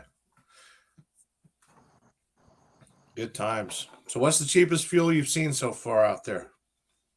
2.987, something like that this year. Yeah. $2.89 over in Virginia. Yeah, That was in Ohio. Wow. that's with the discount. I filled up yesterday. You know how Oregon's got, their PUC and all that crap. I think it was $2.87 a gallon at FedEx. That's good because I just filled up in Oregon. It was like $3.20. Right. I think the average is like $3.47 right now for diesel. But that's the average. That's unbelievable. So Kyle, you're doing DoD stuff now. How's that working for you? It's working good. Good to hear. Good to Oh hear. yeah, DoD. Yeah. Like we drop what we're doing. Like we're staged right now. I deliver Monday and it picks up on Wednesday, and we're not going to do nothing. We're just going to chill. Yeah. Yeah. Hell yeah. It pays for us to sit here. Are you running up to like Hurlong and places like that, or? It's military base to military base. Yeah. Yeah. So Area 51 to another base. Yeah. Quote unquote. Yeah. That's awesome. Yeah. And they can only get drivers to do that because it requires a pretty extensive background. So. Right. But yeah, I'm not anything crazy. I mean, you can't get out of your truck, and they got all these rules, and you go the wrong way, then 15 trucks show up, and I've seen it happen. It happened last time when I delivered. But he was my escort, and he went the wrong way, and 15 trucks showed up on him. Oh man. Well, just say that whole Bob Lazar hand scanner thing, that's real. Yeah. Yeah. Yeah, I've seen it. See, I never got any crazy DoD shit like that. Like when I did flatbed, I held, the fucking steel bars they were using to make make artillery and shit like that.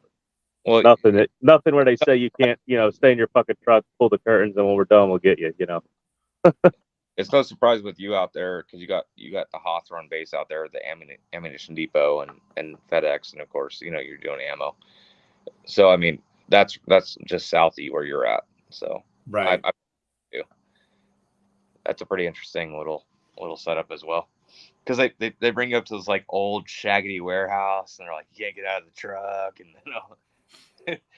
all the cameras I got in my truck, I gotta wrap everything, and they got. Oh really? Oh yeah. Yeah, they check the trucks for the cameras. Yeah. Yeah, when I go to Area 51, I can't even go to like their preliminary area without covering everything. Right. Even do you go in on the Mercury side or what? What's that? Do you come in on the Mercury side, or they have their own gate for you? Yeah. Yep. That's amazing. Everybody for outside contractors. Right. Because you got that badging station right there. Yep. Yeah, when I originally got my authority in 2013, we were having a government shutdown, and I was doing DoD loads, and I didn't get paid for 6 months on like 20 different trips that I did out of Hurlong. I had to just wait till they paid me. So that was my introduction to being an owner operator. You know how you knew the money was there, but it wasn't. Right. When you take the Mercury exit, before you go to the badging station, you have like all those signs like no cameras and shit. Oh yeah. I just stopped there on the road and I started covering all my shit. Yeah, don't give them any trouble. Yeah. Let me put my DJI drone up. Yeah. Oh, you won't even be able to turn it on. It probably wouldn't pick up signal at all. Yeah. No, DJI drones will actually they'll tell you can't fly here. Yeah. It'll straight up tell you. Like you won't even be able to launch it. They got Oh yeah, yeah. It'll do the proximity fucking thing. Yeah. They got a geo. Yeah, it didn't want me to do it. When was I at Nats? It didn't want me to fucking fly the goddamn thing, and I had to log in and do all kinds of bullshit. Got it to work, but I had to do that at my brother's house. He lives in Council Bluffs, Iowa, and he's literally like right under the flight line for Omaha. And I just wanted to fly around his house and stuff, and I had to sign in and call a number for the FAA and everything and register my flight, even though I flew like 50 feet off the ground and everything. It was crazy. well, I didn't call the number. I just said, yeah, I got the. I was like, well, if I'm not going any taller than the lights, the airplanes are fucking hitting the goddamn lights in the building. I said, we already got fucking problems. Don't have to worry about my. Yeah, they've drone. got bigger issues than drones. Yeah, I mean we got aliens in Vegas. You guys see that? Oh my god, that thing. We How real do you think that is? And it's so funny because they showed a satellite photo of their backyard, and you can totally tell one of the kids has been doing donuts in the backyard. And they're like, "That's where the spaceship landed." When I saw that, I'm I sorry, was like, I can't. When I see the donut marks in the backyard, and I see an El Camino in the backyard too, I know exactly what happened. I don't know. Like I can't. That story's got so blown out of proportion. I think it's ridiculous. Especially in society where we always have a fucking supercomputer within a hand's reach. Where's the video? Yeah, where's the 8-foot creatures, 9-foot creatures? Yeah, and he jumped in the dude's skid loader and stuff, and it's like, come on now. I didn't hear that part. Yeah. You gotta be. They said he said the alien tried to drive the tractor and was trying to figure it out. It's like, I know the codes for a John Deere. Call me. He's not certified. He wasn't wearing a safety vest. It wouldn't start. Yeah, sorry, these regulations are not going to work here. Yeah. Oh. Anytime I hear something like this, I'm just like, oh my god, what are they distracting us from? Like what's going on? Did Biden I could tell you. I could tell you. I could tell you exactly what they're distracting you on. The $5 million fucking bribery fucking thing or whatever it was for to fire the prosecutor. Oh. Oh, I'm sorry. Trump leaked classified documents. Yeah, because he had them locked the fuck up. Yeah, and they're now just sitting in the garage. That's safe. Yeah, I mean, ignore the fact that when a president decides to show you something, it's no longer classified. Let's just ignore that fact. I mean, there was somebody on the internet that had a picture of Joe Biden's Corvette with a box of like crap behind it and a circle around it saying, how about we look in his garage? You know? Yeah. And not only fucking that, is his fucking son lived there too. So, you know, it's so funny. They say that Donald Trump is like Teflon and nothing can stick to him, and it's like apparently not. No, I mean the shit that they got him on. Is he fucking in jail? No. Is he going to get put in fucking jail? No. Just a bunch of bullshit so they can bring it up during the fucking election and be like, "Oh, he's so evil." It's just to sway the middle of the road voters. That's all. And when's the election? Like a year and a half from now? I mean, yeah, about a year and a half, year and a couple months. This is just beginning. You know. Well, they'll go here. They'll do the let's see. You have the one New York, Georgia, and I think there's one more that they're trying to. Some other states trying to pin him on. Right. I don't know if it is Georgia or not. Yeah, but there is one more that they're trying to pin him on some kind of charges. So, but Joe Biden does nothing wrong. Well, he seems harmless.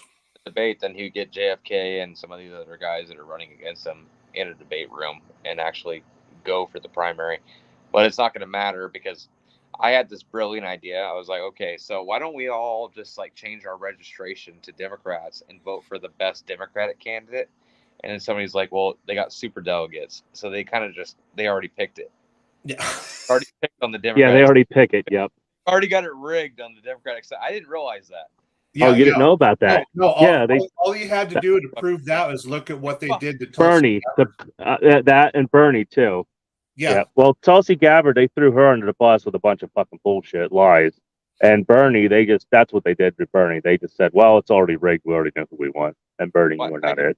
I didn't like Tulsi or wanted to back Tulsi. I look into the candidates they're running. I check out what they're running on. What is their policy? What do they support? What do they not support? And there's so many people running. I mean, when you're looking for local offices and shit, especially when you're looking at the local level, it's some of these people don't even have a Facebook. Some of them don't even have anything. Like when you're local level, yeah, local level, it's fucking ridiculous. They need to do something about it. Like, but I support. This is what I do. This is what I'm about. It's nothing. It's a complete blackout. So you're going. They have their names on signs. Name on the ballot. Is it Bambuski or is it Dombuski? Like, I don't know what I'm doing here. Am I doing the D or an R? D or an R. What are you doing? Yeah, look. There's nothing else to fucking vote on. It's literally what name sounds cooler. There's no other information out there about these people running. Unless you got a fucking local newspaper, and even then, that might be like a little fucking article, and that's it. Well, another thing Kyle's touching on is we're fighting against the algorithm and stuff, and the internet's only going to show you what it wants you to see. Well, I mean, even if you're looking for it, you can't find that shit. Yeah, it's just not there. You know, like they don't bother getting involved in it. Like, I guess it means nothing. Like, I don't know why there's not some kind of local, like a local thing. You just, like, for your local politicians that are running, you can at least find, who they are, where they might have worked or did, or whether they served the country or something. I've literally had to watch a debate between two people running for an office in my local area to figure out what they fucking were standing on and like what their opinions were. And I had to sit there for like an hour and a half, 2 hours, instead of like going to their website and just being like, hey, look, we're for securing the southern border, or we're not for securing the southern border, and here's why. Well, at least they actually had a debate. Fucking around here, they didn't even do that. You get one fucking person decide to drop out of the debate and they don't bother having it. Yeah. Well, I mean, I'm just saying, like, in the instances where like there wasn't a social media presence for these candidates, like if you're running for office, I don't care if it's district or whatever the fuck you're running for, have some sort of social media reference for us to figure out who the fuck you are and what you stand, what you're about. Yeah. Yeah. Especially in the day and age where it's so easy to self-promote with social media and God, it's so easy. I'm looking up your Facebook. I'm like geolocating you. I'm trying to figure out who the fuck you are, and there's nothing on either side. I can't figure out who you are and who you are because there's a lot of nonpartisan races, right? Where you cannot be a Republican or a Democrat or whatever, which kind of just throws you into a line item of what you may support. Not saying you completely do, but there's nonpartisan races that we're voting on or have a right to vote on, but there's no information on either candidate or what they support. Like, are you going to go to the school board and we're all going to be learning how to change our boys into women? Are you give them like, are we going to be putting fucking like gender transitioning drugs into the brownies because that's what you believe in? Like, what the fuck are we voting for? Like, you don't fucking know. You don't. In some instances.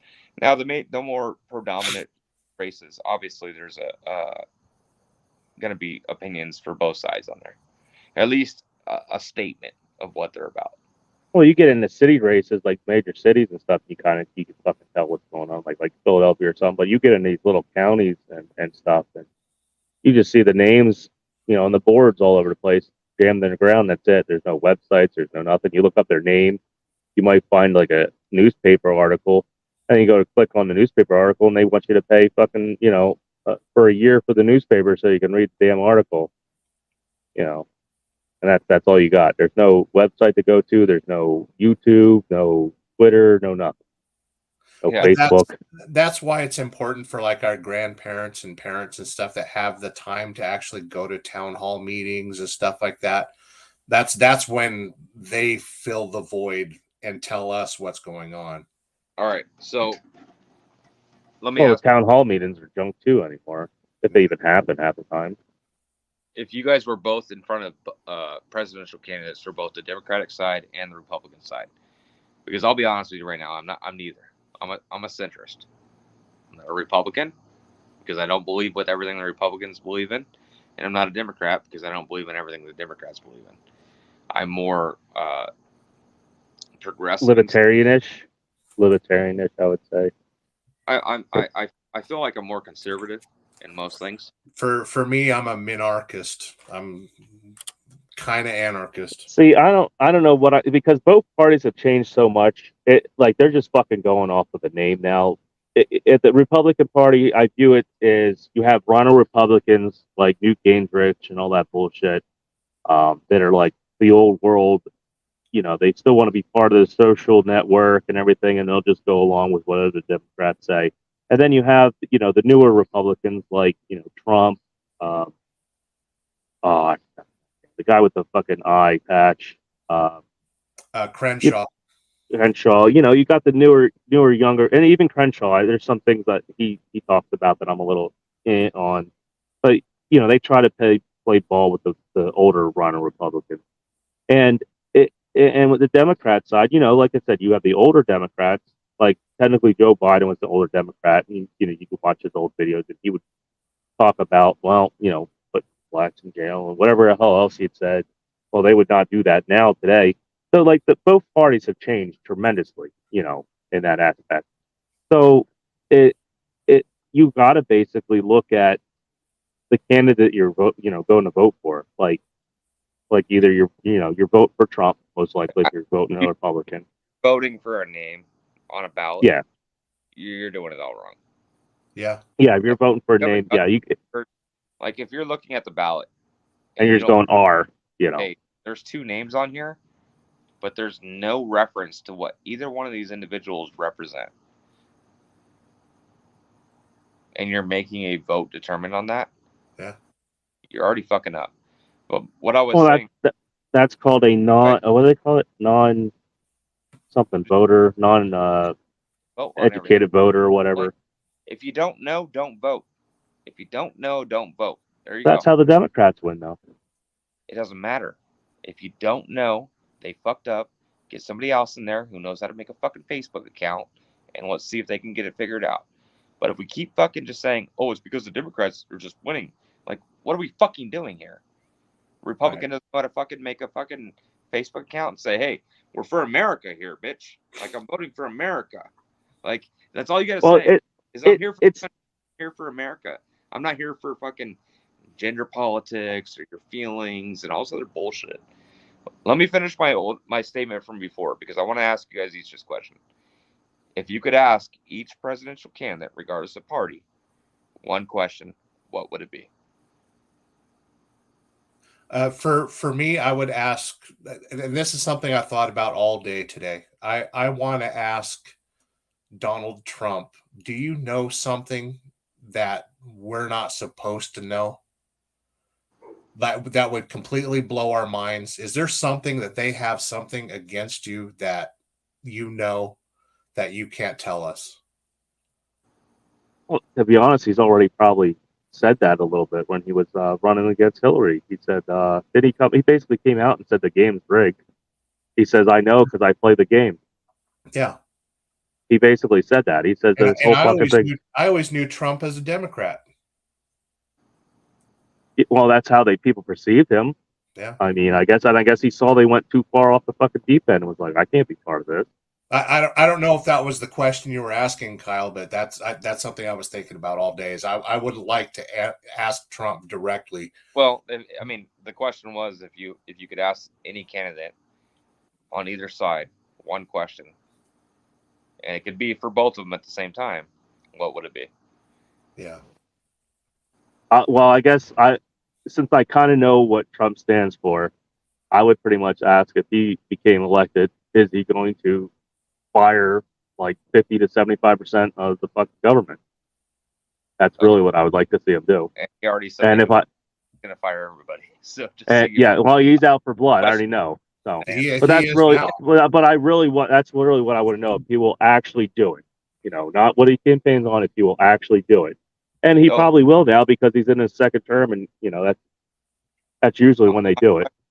regardless of whether it was Trump or JFK or Biden or whatever, would be how do you, as president elect, or whatever the fucking term would be, potential president elect, how do you plan to secure our elections and make people feel confident in their vote?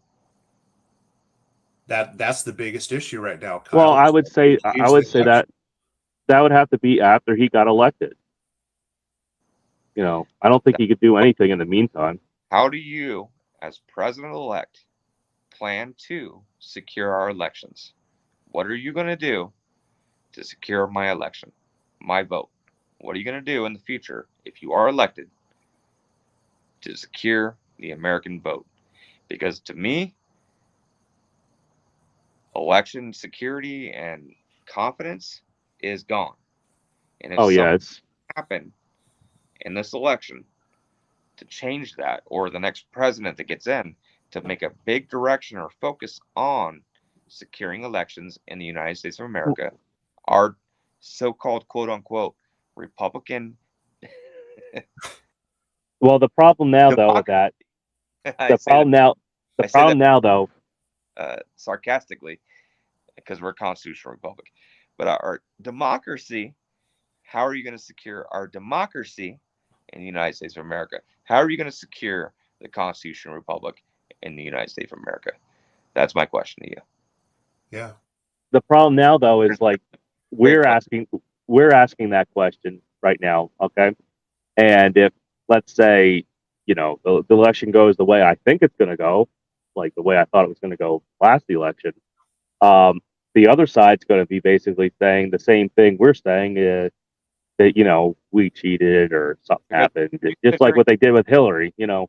Black, you can't go down to the DMV and get an ID to vote. That's what should, in my opinion, that's what they should do. Or brown, or white, or fucking purple. I don't give a fuck. How do they get their Social Security? You're telling me that you can't go down and get a fucking license in order to vote, and you're telling me that we're taking away your right to vote by wanting to secure the elections by making sure you are legally Who you are, say you are, yeah. How are you going to secure the fucking elections? Because it's voter ID. That's the only way to do it. And I don't give a fuck if you're brown, black, fucking purple, green. I don't care what fucking planet you're from. If you don't got an ID, can't verify that you could vote, you shouldn't be fucking voting. Dude, you only had to watch 10 minutes of that documentary of Dinesh De Silva, you know, where they stole all the votes and all that crap. You only had to watch 10 minutes of that documentary to know what's going on. It's not only that, they're going to nursing homes, they're fucking people that can't even fucking talk, they're fucking voting. Like dogs, cats. Here's the problem. Like well, look in Philadelphia for fucking hundreds of years now, they've been having dead people vote. Yeah, and this could and they know about it. And this is how Trump won in 2016, frankly. It's the majority said, you know what, fuck you, and they voted for Trump. And you can't out scam so many votes unless you have it pre-planned. So if Trump is elected as the Republican nominee and Trump goes up against Biden, they're already saying that Biden's going to win, right? They're already putting that in your fucking head. Oh, yeah. It's fucking. Well, here's the thing is like the last 5 years, they say a lie so goddamn loud and so often and spread it out so much that it becomes true. Well, I'll tell you right now, let's say we found out that there was a big sham and the curtain was drawn over all our faces and we found out about it. Are you going to stand up and do something about it? Without a doubt, none of the bullshit. And we figured out that this was a big scam. What are you going to do about it? Are you going to stand up? Are you going to take back your country? Are you going to sit back and do it? I would like to say they kind of were trying to do that during January 6th. They just didn't bring, they didn't bring their little black rifle with them. That's the only difference, I would say. Everything that's been happening the last 2 years has been a half measure. Nobody's gone all the way. I didn't go to January 6th.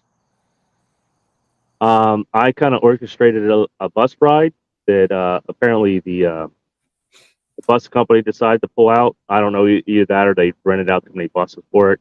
And I did receive a nice little phone call from a certain free letter agency asking me a few questions about that, but nobody had ended up going. So, but they knew I was renting a bus for that. Yeah. No. Here in So, Nevada, and I'm representing from Nevada. I'm representing from my state. I'm not representing in fucking. I don't give a fuck about DC. I don't give a fuck about the federal government. What the fuck they're doing? Our government's getting so big and so out of control. No, It's DC is untouchable. cancel culture is. It's the fucking government. Why do we have the fucking government coming in and piecing fucking like literally telling people what they can and can't say? It's fucking bullshit. There's right and there's wrong. How you well, feel doesn't fucking equate. well, as we speak right now, Newsom is possibly going to run for. Yeah, I know. It's possibly going to run for fucking president for the Democrat Party, and he's right now talking about ratifying the 28th Amendment. Yeah, don't they want to start a new amendment to the Constitution, like the 25th Amendment or something like that? No, 28th Amendment. 28th. And it's basically to strip you of your gun rights. About Newsom or any of that bullshit, I'm gonna say it very frankly. Texas, get our 6. We're on the front here. Like that's it. Like these motherfuckers with their few numbers, because that's what it is. They're 1 in 100 at best. 1 in 100 is what they are, and they think that they can manipulate the numbers so fucking much that everyone's just gonna fall in line. It's like that fucking. I don't know if you guys ever seen that social. I don't know. It's kind of like a prank where the people walk into the doctor's office. Every time a beep goes off, they stand up, and eventually the first person that comes in, everyone is actors in the room, and every time the beep goes off, everyone stands up and sits down, and they're just waiting for their doctor's appointment. And one person isn't an actor, and they start following suit until one by one, the people that were actors leave the room and new people come into the room, and everybody stands up and sits down naturally, right? Until there's only people that are no longer actors. It's just they funneled in new people. And it's only so long that they get that fucking sequence of people to just follow the fucking system until somebody comes in and fucks it up.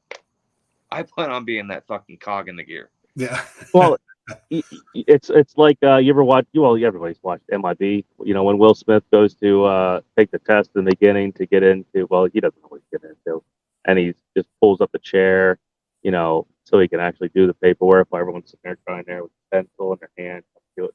It's like you know, it's like that. There's always there needs to be that like cog in the wheel that has something, you know, to say or a different way to think or view the world, and to stop the crowd mentality. I want to say the following. It's called conformity. Yeah, the self-conforming, and that's a lot. You know, that's basically what's happened. Is most America has had their fucking dicks neutered off. My old man says all the time. He says if something like this happened 20, 30 years ago, he says they would have literally hard feathered probably. The conformity is brilliant. It's fucking it's necessary. It's absolutely amazing how docile America is, considering what we know and what's happened and what the powers that we have to change it. We're docile. Now, yeah, we are very docile. Well, it doesn't matter because I don't stress on. It's just like these guys on YouTube. I don't stress on none of this shit because what I do is I evaluate the situation. I've got enough food in this house, freeze-dried food. I've got MREs, freeze-dried food. I've got enough food in this house to survive me and my family for the next fucking 5 years. Running the grocery stores, that ain't me. Car, and I'm going to my fucking bug out. Yeah, well, and beyond that, guns. I've got the bulletproof vest. I've got the helmets. I've got the hazmat suits. I've got the fucking nuclear fucking respirators. Like, I've got everything I need for me and my family. And I'm done. I'm not fucking worrying about anybody else. I see shit that they're talking about, whatever, boom. Cool. I buy it. Fucking put it in a fucking room. I lock it away. It's good for fucking 25 years. I gotta do it 3 times in my fucking life. Well, beyond that, we got a little bit up on everyone too, because while everyone's looting the fucking grocery stores, I'm just driving over to, I don't know, Americold or some shit with a fucking pair of bolt cutters, and a fucking truck. So, I'm not going anywhere anybody's at. well, there ain't gonna be anybody fucking there. They'll all be fucking Walmart, pillaging Walmart until there ain't nothing left. But you know what though? It would be interesting to see what the response would be. Like, what would the government, would they stop interstate commerce? Oh, Would yeah. they pause everything? Well, you would still need some kind of interstate commerce. They'd have to try to keep it going for a little while. Worry about our families. Who's gonna fucking do it? That's totally up to us, Kyle. I guess how much money you get thrown out there, and maybe there are people who don't have families, so You're in the fucking nation. It's yours, bitch. I don't give a fuck about that shit. I'm gone. yeah. Like, it's gone. See, the big thing is though, where I live, what I would have to worry about. No. New York's what about 80 to 100 miles away from where I live. If shit really hit the fan, eventually in a couple weeks, those fucking people will be out where I'm at. If that, they'll be here. And when that happens, then you gotta decide whether or not are you going to shoot a fucking family that's trying to break into your house for a fucking can of beans, or kill you or whatever. I mean, it'll be equal. The aggression will be equal or more than, definitely. Like nobody comes on my property unless they are offering something. If they're not there to offer something, hey, let me, friggin' help out in the garden for some food or something like that. But if somebody comes with an aggression, they will be responded to. See, I'm already at the mindset that if it got that bad, I just fucking shoot first sight. Fucking maybe have some words, either get the fuck out of here if you keep fucking coming. Because like I said, the thing I got to worry about is I'll have, what is there, 70 million? Is that it? 70 million people are in New York? I'll have 70 million people fucking getting out of New York, coming into the Poconos and shit here. And, most of them ain't gonna, by that time, none of them, after fucking not eating for 3 or 4 weeks or a fucking month, none of them are going to be fucking nice people, It's hard to say what kind of people would actually try to escape. I think a lot of people would actually just sit and wait for help in New York. I don't think they would actually try to escape. Well, I mean, when it got bad enough, that's when they would probably try to escape. And that's when it would probably be, that mob rapid mentality. Right. I don't think it would get there in a month, but I would imagine 2 or 3 months with total collapse and shit.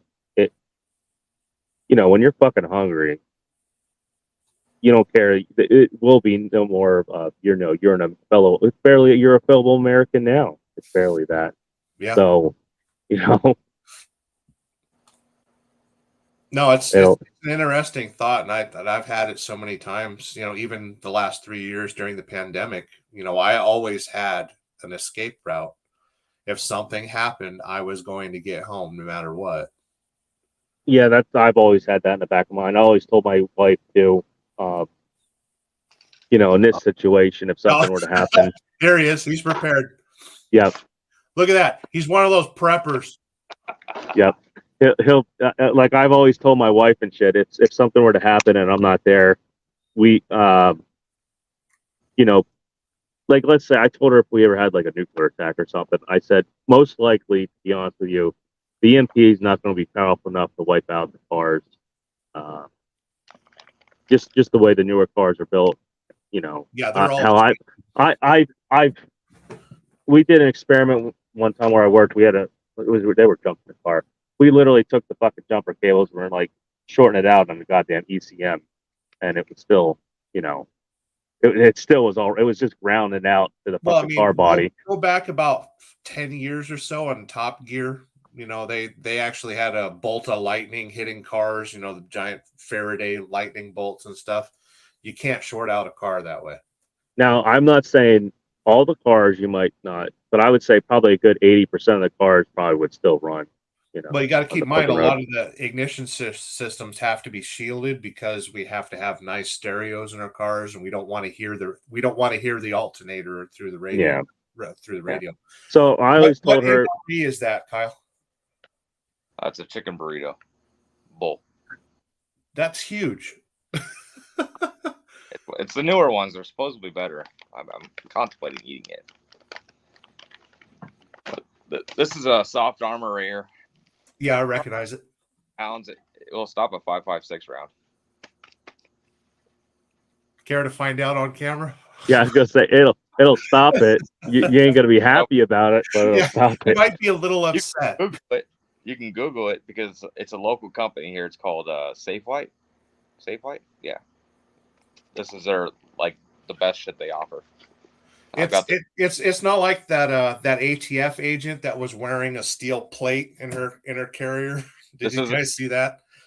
You can see the bunny ears on the plate carrier. She was wearing a steel AR-500 target.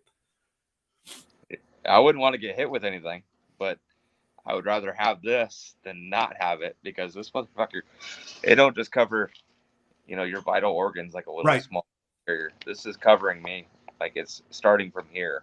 So you hit me here, it's going to go through me, but starting from here all the way down, all armor. Oh, that's all right. I'll just break your collarbone. Yeah, you hit me right. It'll give you enough time to lay on the ground and pretend that you're dying, and then stage a counterattack. You'll probably want to feel like you're dying. You get blowed in your fucking collarbone.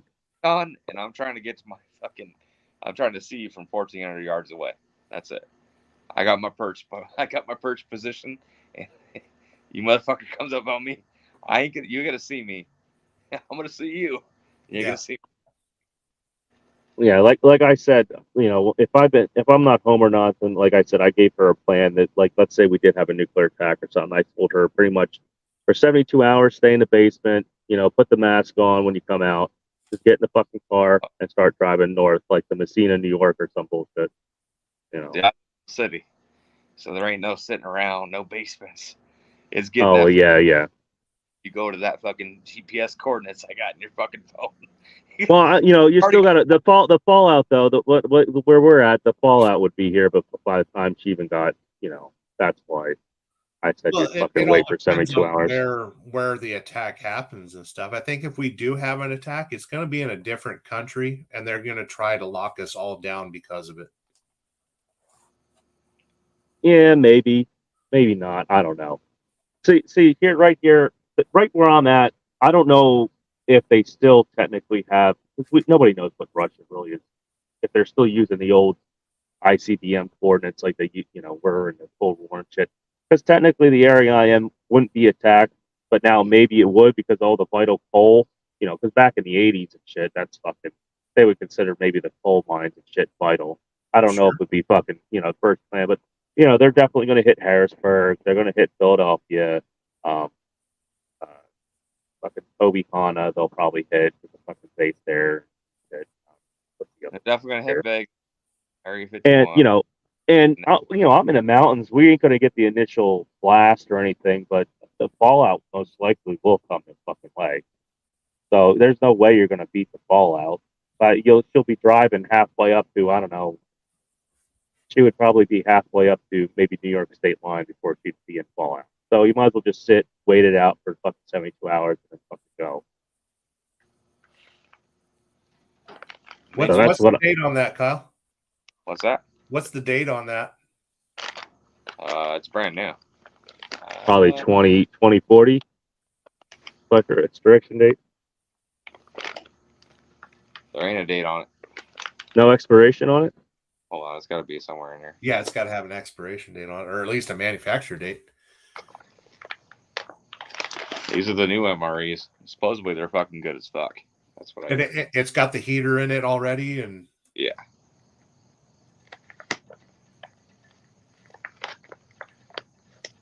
Well, wake Danny up and say you're having breakfast at 1:20 in the morning. See, I only got like a few of those fucking box. What are those 5-gallon bucket deals? and then just regular cans and shit. Right. I know Right, no. MREs and shit, but Where do they put a date on an MRE? I don't see a shit. it should be right where you open it. There. Like inside the fold. No, it's not on the fold. I just checked that. That's what I was checking. Watch, you'll find something that says made in China. Right. Tell you what. Except that it's printed in Spanish. I'm gonna eat this fucker. Yeah, we want to see it, bud. So wait, what is it, Kyle? This is a MRE menu 16 chicken bowl.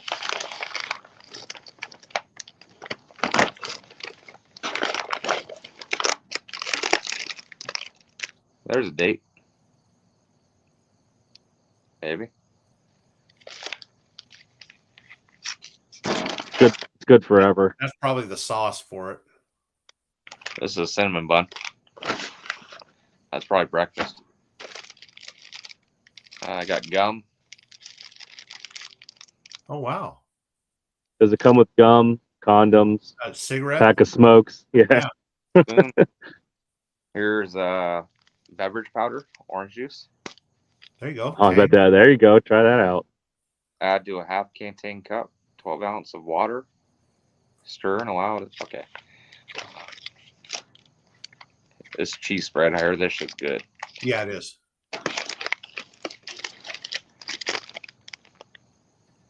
Open beverage filled with water. Got a lot of instructions in here, man.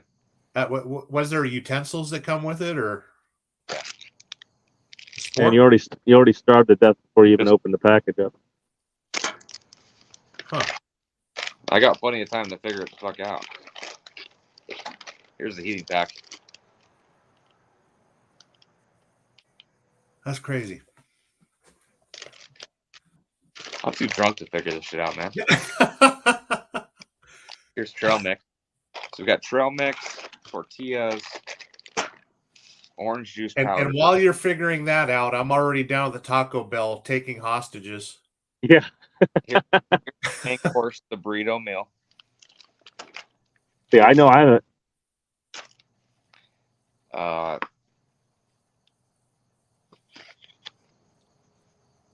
I don't know, like a hot pocket pack for the burrito. Sure. Hot beverage bag. Warning. To avoid burn. So I think I pour some of that shit in here. Right. Cheese spread. This has got a bunch of shit in it. It's got gum, sweetener. I know the mistake a lot of people make is they open up the hot packet and then put like water in the fucking hot packet. You're just supposed to break the hot packet, Right. and then use the hot packet as a warmer itself, not put anything actually in it. Yeah, yeah. This is creamer non-dairy for coffee. Okay. So there's salt in there, cream, sugar, hot sauce. I'll probably go with the burrito. And this I think the German MREs used to have condoms in them. I don't know if any of the American ones did. Well, back in the day. Yeah. I don't think think- probably up until the 80s, probably. if anything, this might be a condom. Seriously? Canteen cup for beverage. Where was that? Wait, no, that's tea. I'm sorry, it's tea. Okay. Just as useful as a condom. Come on now. This is apparently a cinnamon bun. Open the cinnamon bun. We gotta see that. Okay. Is it like a mountain house where it's like friggin' freeze dried or something? It's probably like flat as a fucking pancake. It smells good. It smells Really?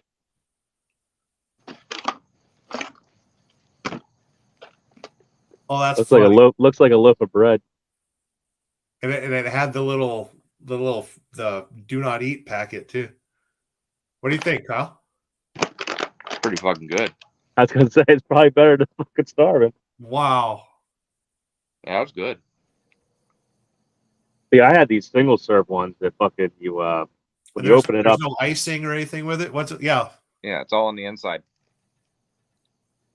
So you got the cinnamon and the icing on the inside, Right. just outside. Wow. Yeah, I had the single serve ones where you open it up and it's like a pouch with two sides in it. The one side you add water, so the heat pouch, heats the hell up. You close it, and then you add water on the other side, and it's like usually it's a chili or something like that. And Right. the fucking pouch gets really hot and it These- cooks, warms the chili up and everything. These are don't get canceled fucking MREs. I Don't hear get they're- canceled. yeah, the cinnamon one's good. You want to fucking bite or not, dude? Yeah, of course the dog. Well, that's awesome. How much did that cost you, Kyle? While you got your mouth full. Every time I go to the DoD loads, I get a box of them for free. So I just keep stacking them in my fucking house. Oh wow, that's awesome. Yeah, I get 12 of them for free every time I pick up a load. So You Fucking way know to do it. they've already picked through all the good ones, so you probably got the worst one. if this is the worst, the cinnamon bun this is like they should sell this shit at truck stops, dude. This is something sold at a truck stop. That's what I should say. Yeah.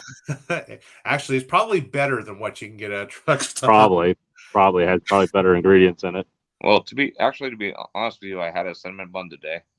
This isn't quite as good, but it is pretty damn close. Wow. Especially if you like heated it up a little bit. Yep. Yeah. Over the cindering bodies, Smoldering bodies. smoldering.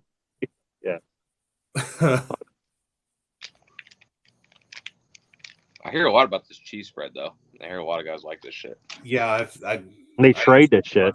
Yeah. You trade it for cigarettes and blowjobs. I'm holding on to that then.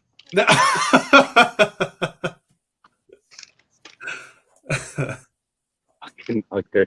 You go into a fucking brothel after the fucking fall. Here's some cheese. That'll be 12 cheese spreads. Yeah. Like, Fucking cheese. I can tell that this is just powder. So it's got to be just like any of those other powdery drinks that you just put into a water bottle and you shake it up. And Yeah, like Tang. Yeah, like Tang. Yeah. Tang. Exactly. You guys are talking my language.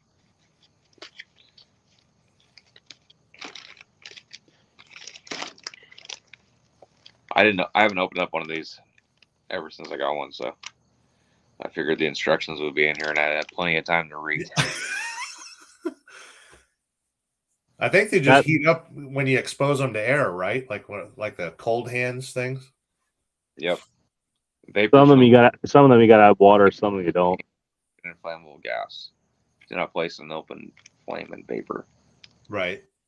And don't add water.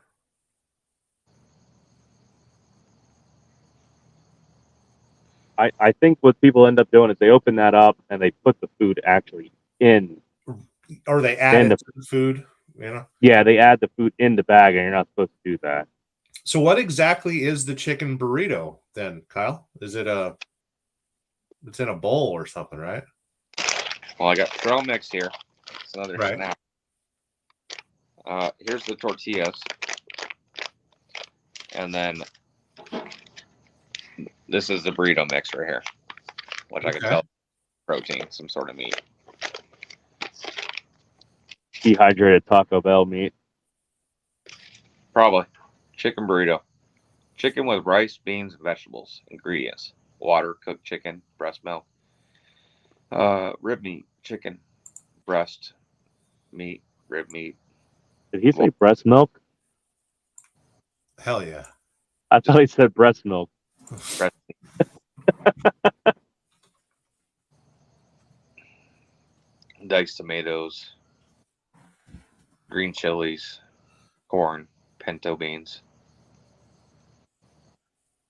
garlic. That's MRE number 16. Yeah. I find the instructions right on there. And it's called Menu 16 Chicken Yep. Burrito.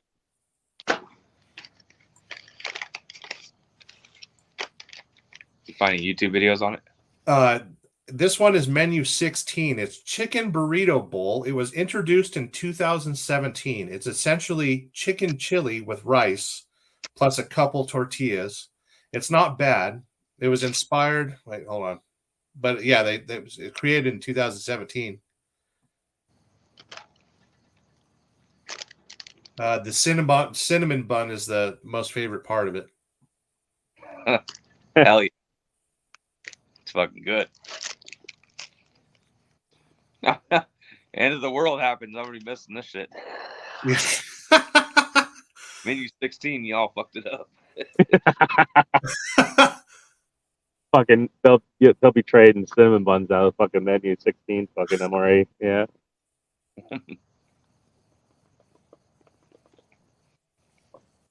And I hope it don't get fucking bad. What, you hope it doesn't end? I don't know. I do think, like, to be honest, I hope this doesn't sound a little fucked up. I was kind of actually hoping COVID was a little more real than it was, because I figured if where I live, I knew I didn't have to fucking talk, nothing was going to fucking happen. But I figured that it would, in a lack of a better term, clean the place up a little bit. That's the way I kind of, I mean, it's a little shitty to say that, but,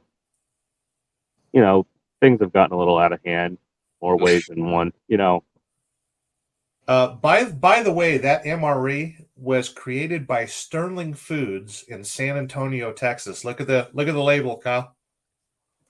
Sterling Foods, San Antonio. How many start to get the royalties there, Sterling? Says the Warnick Company in Cincinnati, Ohio. Oh, fail. Throw it away. They probably have different contractors. That's where it comes out of. Yeah. The outside bag is from Ohio. East Palestine. There should be East Palestine, Ohio. There should be a hot sauce packet in there and moist towelette. It's in this one with the gum.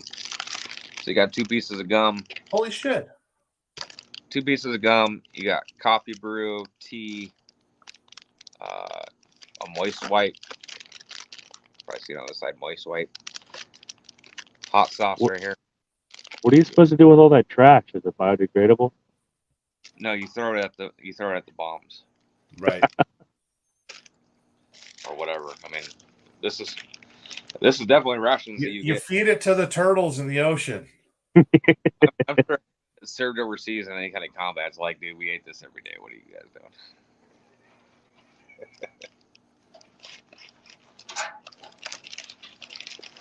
This one I'm seeing on the internet's got like baked snack crackers in it and an apple turnover in addition to the cinnamon roll. I've seen some that have like candy bars in them, like Snickers or like Skittles and shit. Wow. Got to keep that morale up. What is it? I do the trail mix. We'll see. What was it?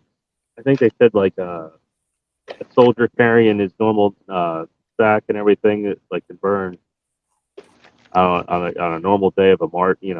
Like actually going out marching or whatnot. I think it's like 6,500 calories they can burn in a day. Yeah. Some bullshit like that. So you gotta keep them fucking calories up somehow. According to the nutrition facts, just the chicken burrito bowl with the tortillas is 280 calories. Oh. Getting a little warm there for that. Yeah. Nobody's shooting at you. He lives in a good neighborhood of Vegas, so he's all right. Yeah, for a second there, I thought you lived in Chicago putting that on. Connor, I gotta go out to food shopping. Gotta go to 7-Eleven. All right, I'll eat the trail mix. Are there M&Ms in it? Hopefully one day comes, you ain't gonna be sitting there being like, man, I ate that one last MRE. I should have fucking kept it. Yeah, I could have stayed alive for I 17 could've more stayed- hours. Yeah. I don't know, Okay. it's pretty generic. That's got Monsanto written all over it. I was just gonna say, looks like Monsanto kernels. Yeah, these are pretzels.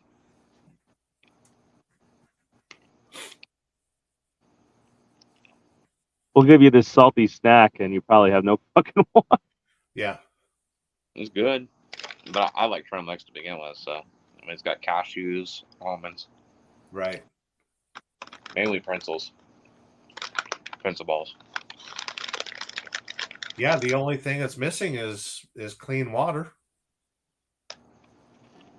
Do you think this? Do you think this year they're gonna try to bring out the whole mail-in voting shit again?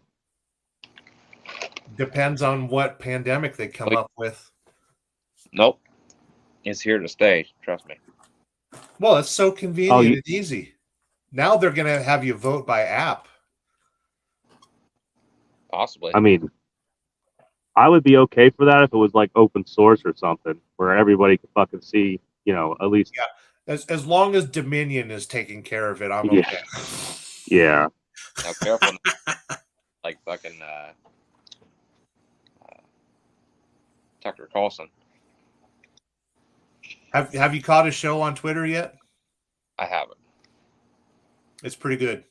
You think he's gonna keep making them? No. No. Fox You think- is already suing him. Yeah, that's why I was wondering if he was going to keep doing it or not. But yeah, I know he does have a pretty decent war chest to fight if he wants to.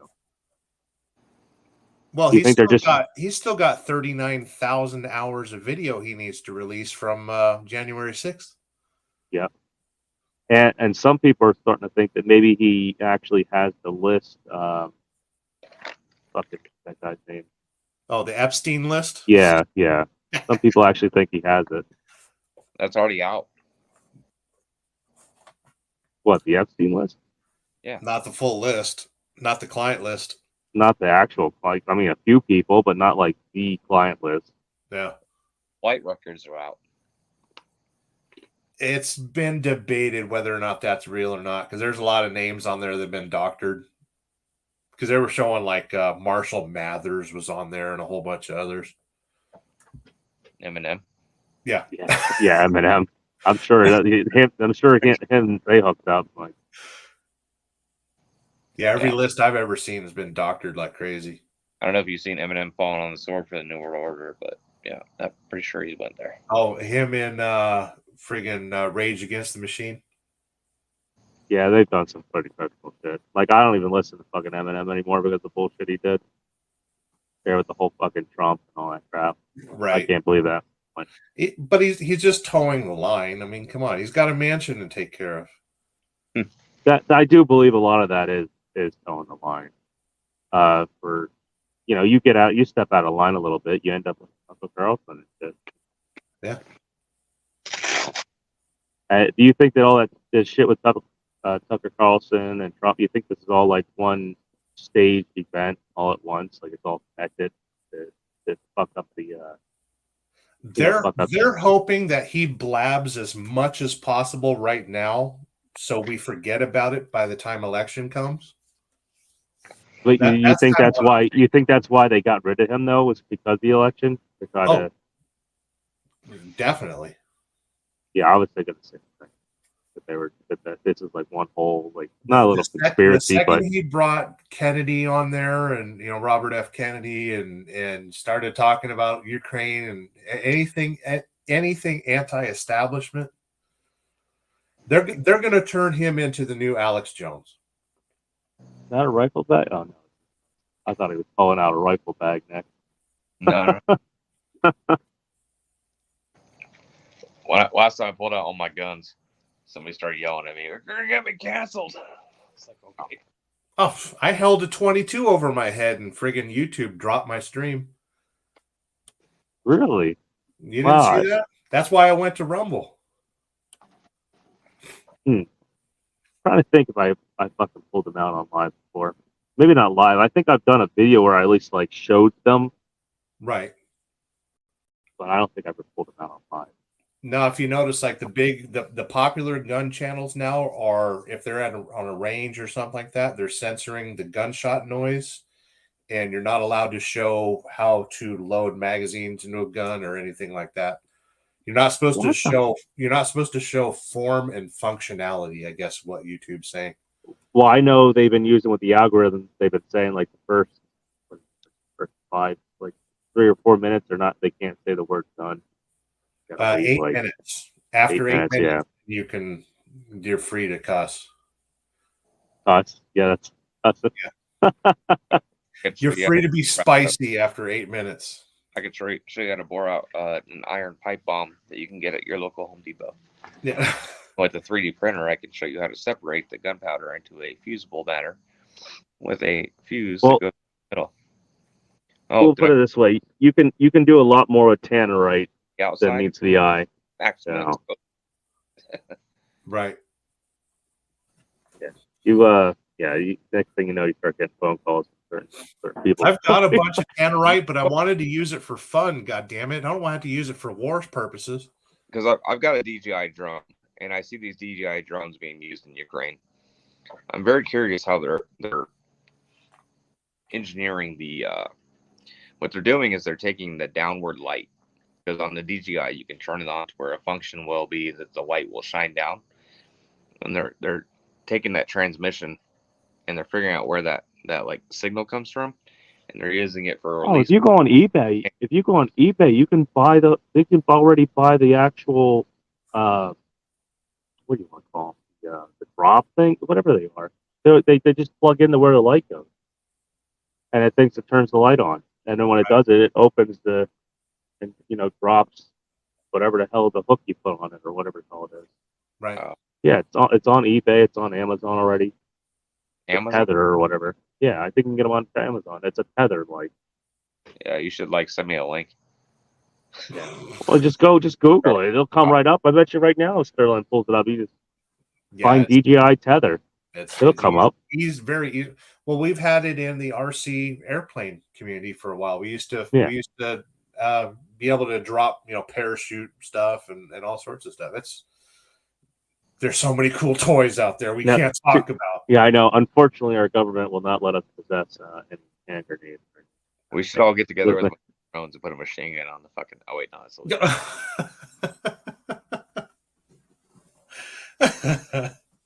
I'm still surprised nobody tried to manufacture. Ever hear the grease gun? Oh yeah, the old grease. Like how they were just stamped together, shitty parts. Like you could easily manufacture your own if you really wanted to. You probably find the damn plan for it. I had an FFL when I worked at Loomis Armored, and I had a Mac 10 for a little bit, and they are so crappy. Stamped steel, just rattle trap gun, but goddamn is it fun to shoot. It shot. They worked. Yeah. So, it made noise, and it made noise in the direction I was firing. Well, you wouldn't want to be down that direction. So no. It's just like people fucking. I mean, I wouldn't want to count my life every time for a high point, but still, I won't want to be in front of a high point. It was fucking loaded. And somebody pointed at me. I wouldn't just walk up to the guy and spit in his face. You know what I mean? Yeah, you're still gonna respect it. Yeah. Yeah. I'd say the trail mix a 2 out of 10. Really? Yeah, the pretzels kind of kill it for me. The round, there's no way to make a good round pretzel. Yeah, probably really dry. Yeah.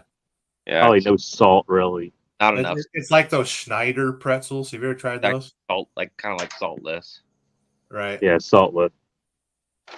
And cashews and the, the almonds, those are good. That's hard to screw those up. Yeah, you can't. That's all they are. Yeah.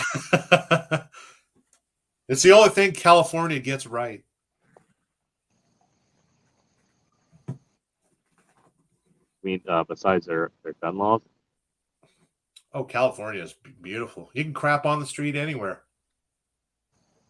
I gotta tell you, I love you guys from the East Coast that have never been to California, and Sterling, because California is a beautiful fucking state.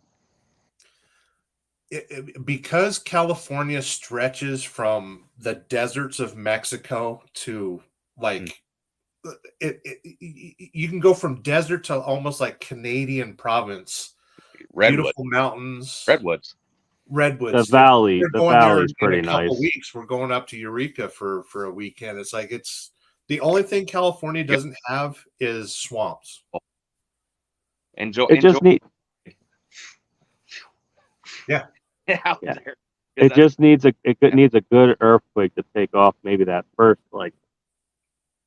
300 or 400 mile section from the mountains to the ocean. That's all When I it was a needs. kid, we could go skiing in Wrightwood and go surfing that afternoon in Long Beach.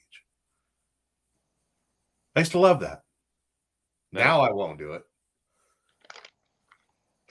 But I like visiting. There's no way in hell I'd live there.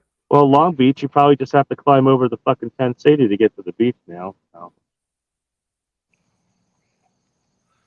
Surprised you don't have to have a permit to go surfing. Oh, you probably have to register your fucking. Yeah, you probably have to register your damn surfboard. I don't know. I just bought some kayaks. Found out I got to get them fucking registered. Fucking kayak. Up here in northern Nevada, you have to because we have something called a quagga mussel that fucks up Lake Tahoe. So everything's got to be inspected and drained and certified. And yeah. Is that why in the West? I know whenever I get out west, they always have fucking boat inspection Yeah, they're worried stations about all over the fucking place. Quagga mussel. I guess they multiply like crazy.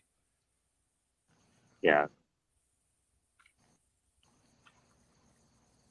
Yeah, out Doesn't here, really out here they fuck up just the wildlife, but it fucks up the floodgates and stuff like that, and they're worried about it messing up the dams and out here they just do it for tax revenue out here. Oh, that's all it is. Yeah. Well, my dogs. There's no dog food in that MRE. Yeah, the trail mix.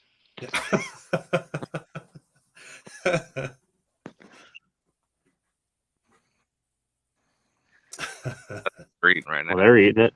They'll Yeah. survive.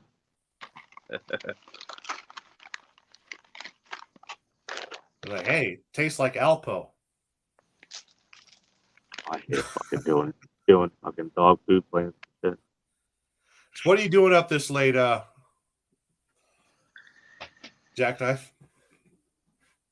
Most of my day was spent at Americold last night from fucking 2 a.m. to like 7 in the morning, and then I just fucking slept till about 10. Oh, I'm just I Americold- don't know. My sleep sleep cycle's so fucked up. Americold needs shore power. You just plug in your truck. Yeah. No, I got back from Portland here about an hour ago. Had some dinner, getting ready to. Got my buzz on. I'm gonna go to bed. I'm probably gonna run to Salt Lake in the morning. That's funny. Is that Danny? Yeah, she's like, "What the fuck are the dogs eating?" They're eating Monsanto. MRE trail mix. That now. I don't know what he's doing out here. Oh, we ate MRE. Some of it. We had the cinnamon bun. Yeah, that's what I threw away. It smelled like cinnamon. Okay, yeah. I threw a couple pieces out. I gave. That was supposed to be the It's best part probably too spicy or sweet for the dogs. They probably don't want it. in here for you, No. and then cheese sauce. Do you forget who my father is? This man. I told you about it in Amari. That's a 2017. Okay, I'm pretty sure your dad was out by 2016. You don't eat the gum. You don't eat the gum. You leave the What? gum alone. What's wrong with the gum? Doesn't it make you constipated or something? It's sugar free, probably. I don't know. In a war zone, that would probably be a good thing. You know, I wouldn't want to crap myself in a war zone. Yeah. Nothing like there's a supposedly there's a like a ceasefire. You know, supposedly it's like the internal thing. You don't shoot the shoulder while you're trying to take a shit or piss. Which I could see that. I could at least give you that, man. That'd be pretty salty, I would say. So Kyle's in the backyard eating MREs, and she's in the house eating drumsticks. Function. She's got an ice cream I cone. am eating a drumstick. I'm fat. I know exactly what you're reading. She comes out to the window and wondering where Kyle is. Next thing you know, she just sees him out there with a fucking vest on. Yeah. Like, what? Are you talking to your friends on YouTube again? Do I need to call the fucking nutty wagon?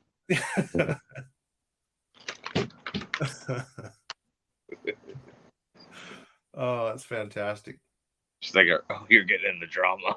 You got that. Oh, okay, yeah. Shit's They're getting- gonna come and get me. Yeah, fuck. Yeah, you don't mess with a guy with a fucking owns a vest. I always like Kyle's second account. It's like the Nevada Truth Seeker. What's your second account? Okay, so I've had a bunch. And I'd come in here and I'd be like, I don't know, I ain't jackknifing, LLC, you know, like I'd be funny ones. I wouldn't be trollish, like malicious ones. But I have like Nevada fact checking account. Yes. And I have 36, which Just Trucking gave me that because he wouldn't refer to me as Nevada. He called me 36, which is the 36th state of the union. Oh. And I put that together myself. Like he threw it out to me like some fucking like Illuminati shit. I was like, 36. Why is he? Because I knew he was talking to me. I'm like, he's calling me 36. And I've heard him call you automated a few times too. Yeah, 36 automated. I'm like, I'm putting all this fucking like algebra together and shit. I'm like, this motherfucker's talking about me. Yeah.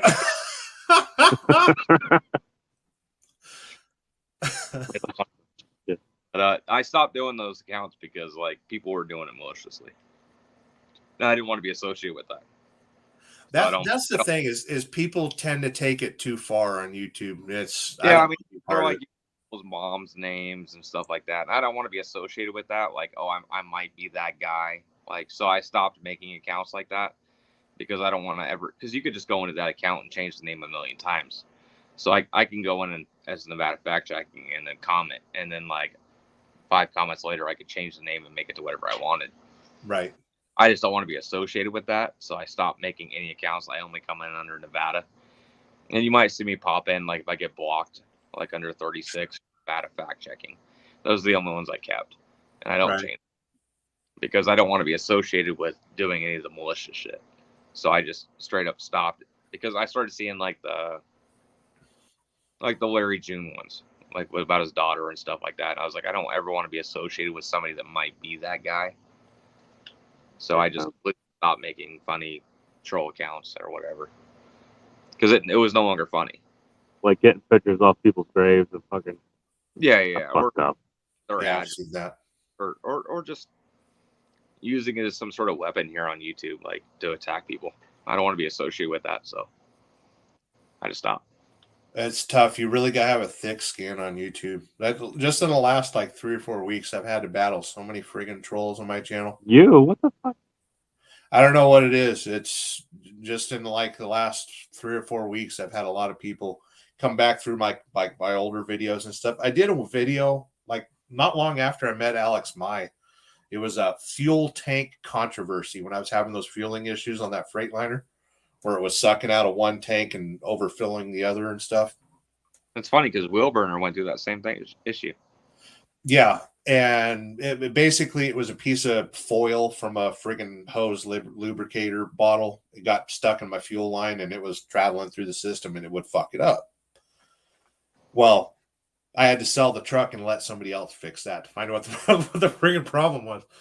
But because of that video, and it's getting so many views, it's up to, I think, 30,000 views right now. I get questions on it all the time. But I'm also getting people trolling my channel, and they'll come in and send me private messages and stuff like that. And yeah, it's starting to get out of hand. Oh, you mean your name's getting out there a little bit? Yeah, and that's part of the reason why I changed the channel name here recently, because I'm not really that big on the trucking content right now. The only shit I really get, like with trolling since I've blown up, is just the shit that, when I apparently people get it all up in their panties when I fucking call out stuff. That's when I get the trolling. You know, when I call out the guys that shouldn't be on the road. It's the same retard BS that Alex Maya gets of these idiot people that just want to be a troll in the comment section. And you don't pick on the poor truckers. They're just trying to do their job. Bullshit. I'd stop. Oh, they just want to start a fight for the hell of it. You know, right? They want to see the world burn. And here's the thing: the second you see their little name and there's no profile picture, screw them. Who cares? Oh, you just don't fucking say nothing back to them. You give them the fucking light of day, it turns into a giant ordeal. Yeah, it's the same as Facebook, you know. Oh, you overpassed my comment earlier, and it's basically as simple as this. When it comes to YouTube, people like Codename Narc and other individuals on here, nameless ones, they are only as powerful as you make them. They're only as influential and to your life and what you're doing on YouTube as you make them. And that's why I say, like, associating with other YouTubers, like, we all create content here. We all make content. We all put content on YouTube. It's dangerous because we all go through the same things. And just by bringing up the reality of that shit gives them power over you. Because they think just by you mentioning their name or whatever, that they're going to get some sort of clout out of this. Or they like their name being heard to themselves, you know? They like you thinking about them. So, and that's the danger of, like, here on StreamYard, where we can pull up the comments and actually, you know, give flash to those people. You know, it's tough not to do. No, because you just want to point it out and look how stupid they are. But, like, you know, with the individual I'm dealing with right now, it's like constantly coming after me. He just constantly, he's lying and lying and lying, and, like, he's doctoring things and putting things out that are lies. And the only way to counteract that is by responding. And that's what he wants. He wants me to put out the facts. He wants me to come at him and put him out in a certain way. That's fine. He can keep digging his grave, because eventually that grave is going to be so deep that I will fucking put it all out. Because there's going to be there to be like, dude, here's 1, 2, 3, 4, 5, 6, 7, 8, 9, 10 times that you lied. Like, who the fuck are you? Like, it doesn't matter. But ultimately, I mean, do you even want to spend any time dealing with it at all when you can just ignore it? I just ignore it. Yeah. But that's the best thing you're doing. And I don't talk about a lot of the shit that goes on outside of YouTube, but I have been getting calls. My boss has been getting calls. My work has been getting calls. You know, I am getting fucked with outside of YouTube right now. Pretty hardcore. And so I'm dealing with that, and that's why I haven't been putting out any content, because I'm focusing on the bullshit that I'm getting from having a YouTube channel. Because somebody wants to say that, oh, I think I'm somebody because I have so many subscribers or I have so many views or whatever the fuck it is, which I've never given a fuck about YouTube. YouTube has always been a hobby for me. When I have free time and I'm out on the road and I'm working, I'll put something together about what my experience is, and if I can share something to you that's going to help you get through an issue or solve a problem of yours that I've already experienced, I search that shit out too. Right. If I'm looking for it and I experience it, then I can create it and then reproduce it and put it out there. That's what I do.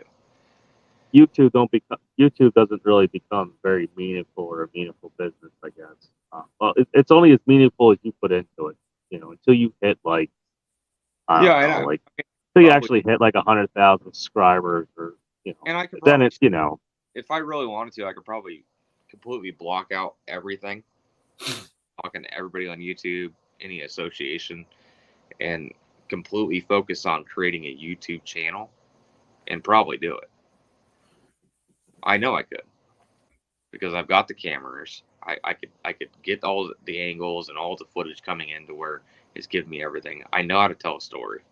I know how to not be boring. I could take one story and turn it into 3. You know, that's how you do it. You can't just talk. It's not that hard, because honestly, Kyle, you could literally ghost yourself on your channel and just make it seem like Danny owns the truck and she drives the truck everywhere, and you could just be a cameraman on the back. You'd have 1 million viewers, and by the end of the year. Well, yeah. If lighting at night was there, but it ain't. Yeah, she drives nice. But but I mean, the game is easy to play. It's just how much control do you want over it? And like you said, you're doing it as a hobby. I'm doing it as a hobby and enjoying it. You know, I'm not trying to build anything. Yeah, Yeah, I'm I not, guess that's kind of like what I started out as too. I mean, I don't know. It depends. If I could change something, it might turn into part of that. I mean, if you really put a lot of effort into YouTube, anybody can come out here and do it. Yeah, You it's just not got, that hard. yeah, I mean, the biggest thing is like when you're telling a story, just don't tell one story. Like, don't be so fixated on one subject. Like, it can't be just. I know you got this idea where you want to talk about like what's going on with this or whatever, but try to like implement one or two other things. Like, almost confuse yourself while you're telling the story. Like, you can't be so sure. Right, because what that does is it causes people to lean in. They're like, okay, what's going to happen next? You know. And not being sure of yourself or like having multiple stories or multiple angles. That way, like when you're telling a story, people are drawn to like, what is this guy actually telling me? Because if you're just going to tell me one storyline, beam, I'm already drawing the conclusions of what you're going to tell me, and then I'm out. I'm Yeah. gone. Get off the And video. ultimately, that's a recipe for like a 5-minute video.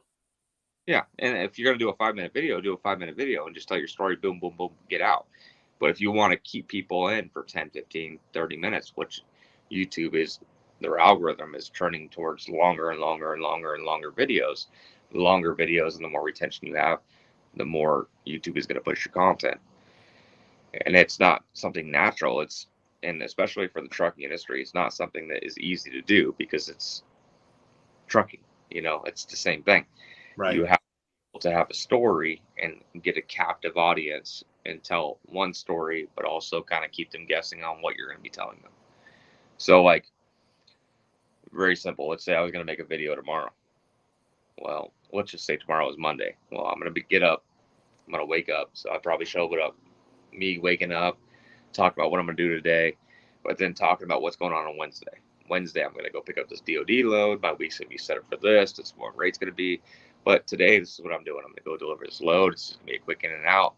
There was no parking in my yard today, so I have to go move my truck on Monday, pick up my truck. Boom, boom, boom. A couple of drivers will move out on the spot, go in there and park my truck. Multiple different stories going on in the same video. Right. All things that are really happening to me. Right? Those are all real, true stories, but I'm not just making it a specialized.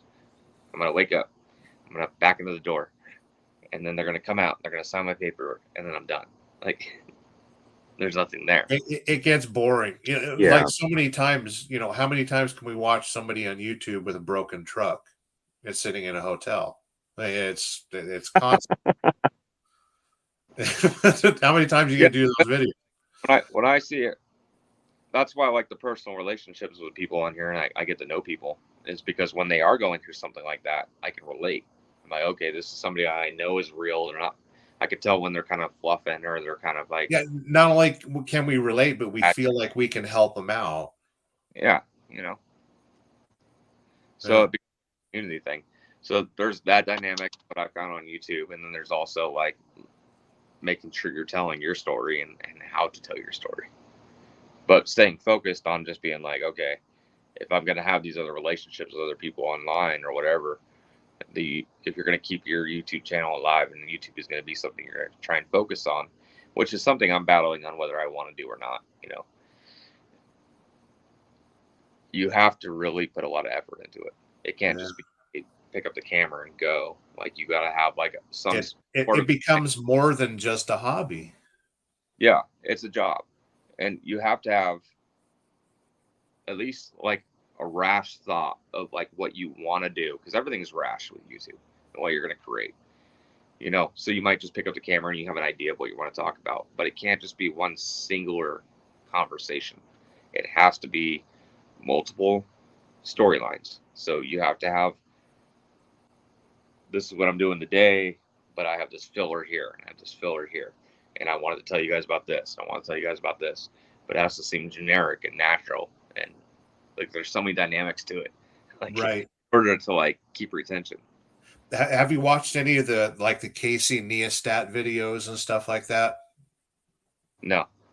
I know. He talks a lot about, keeping things kind of chronological and tell more than one story and stuff. Yeah, it's from what you're saying, I've heard that before. And I'm not that this is just me naturally going through the process, because I know who you're talking about, Casey Neistat, like the guy with the glasses. Yeah. People have told me about him too, but I've never really gotten into his content. So I'm not like regurgitating anything I've ever heard. This is actually coming from a natural. Well, trust me, I try not to watch YouTube to learn a specific style. I learn like how to edit, how to put stuff together, and I do it my own. Yeah. How to edit is fine, because there's so many tricks that I've learned from other people of like little camera things or whatever. I learn stuff every week. It's unbelievable. And that was editing. YouTube was like a lot of the editing and like, different camera angles and different transitions. That's where a lot of the fun and the hobby came into it. Yeah. That's what can take a lot of time too.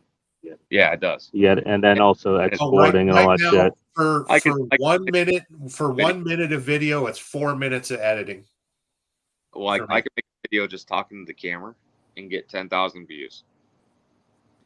And then I could spend 100 hours creating video that I think is going to like knock everybody. Like, all right, I got drone footage, I got music, I got custom music, I got this, I got that, I got transition. This. That was the last video that I put up. And then I had the drone footage, I had the cool editing, everything.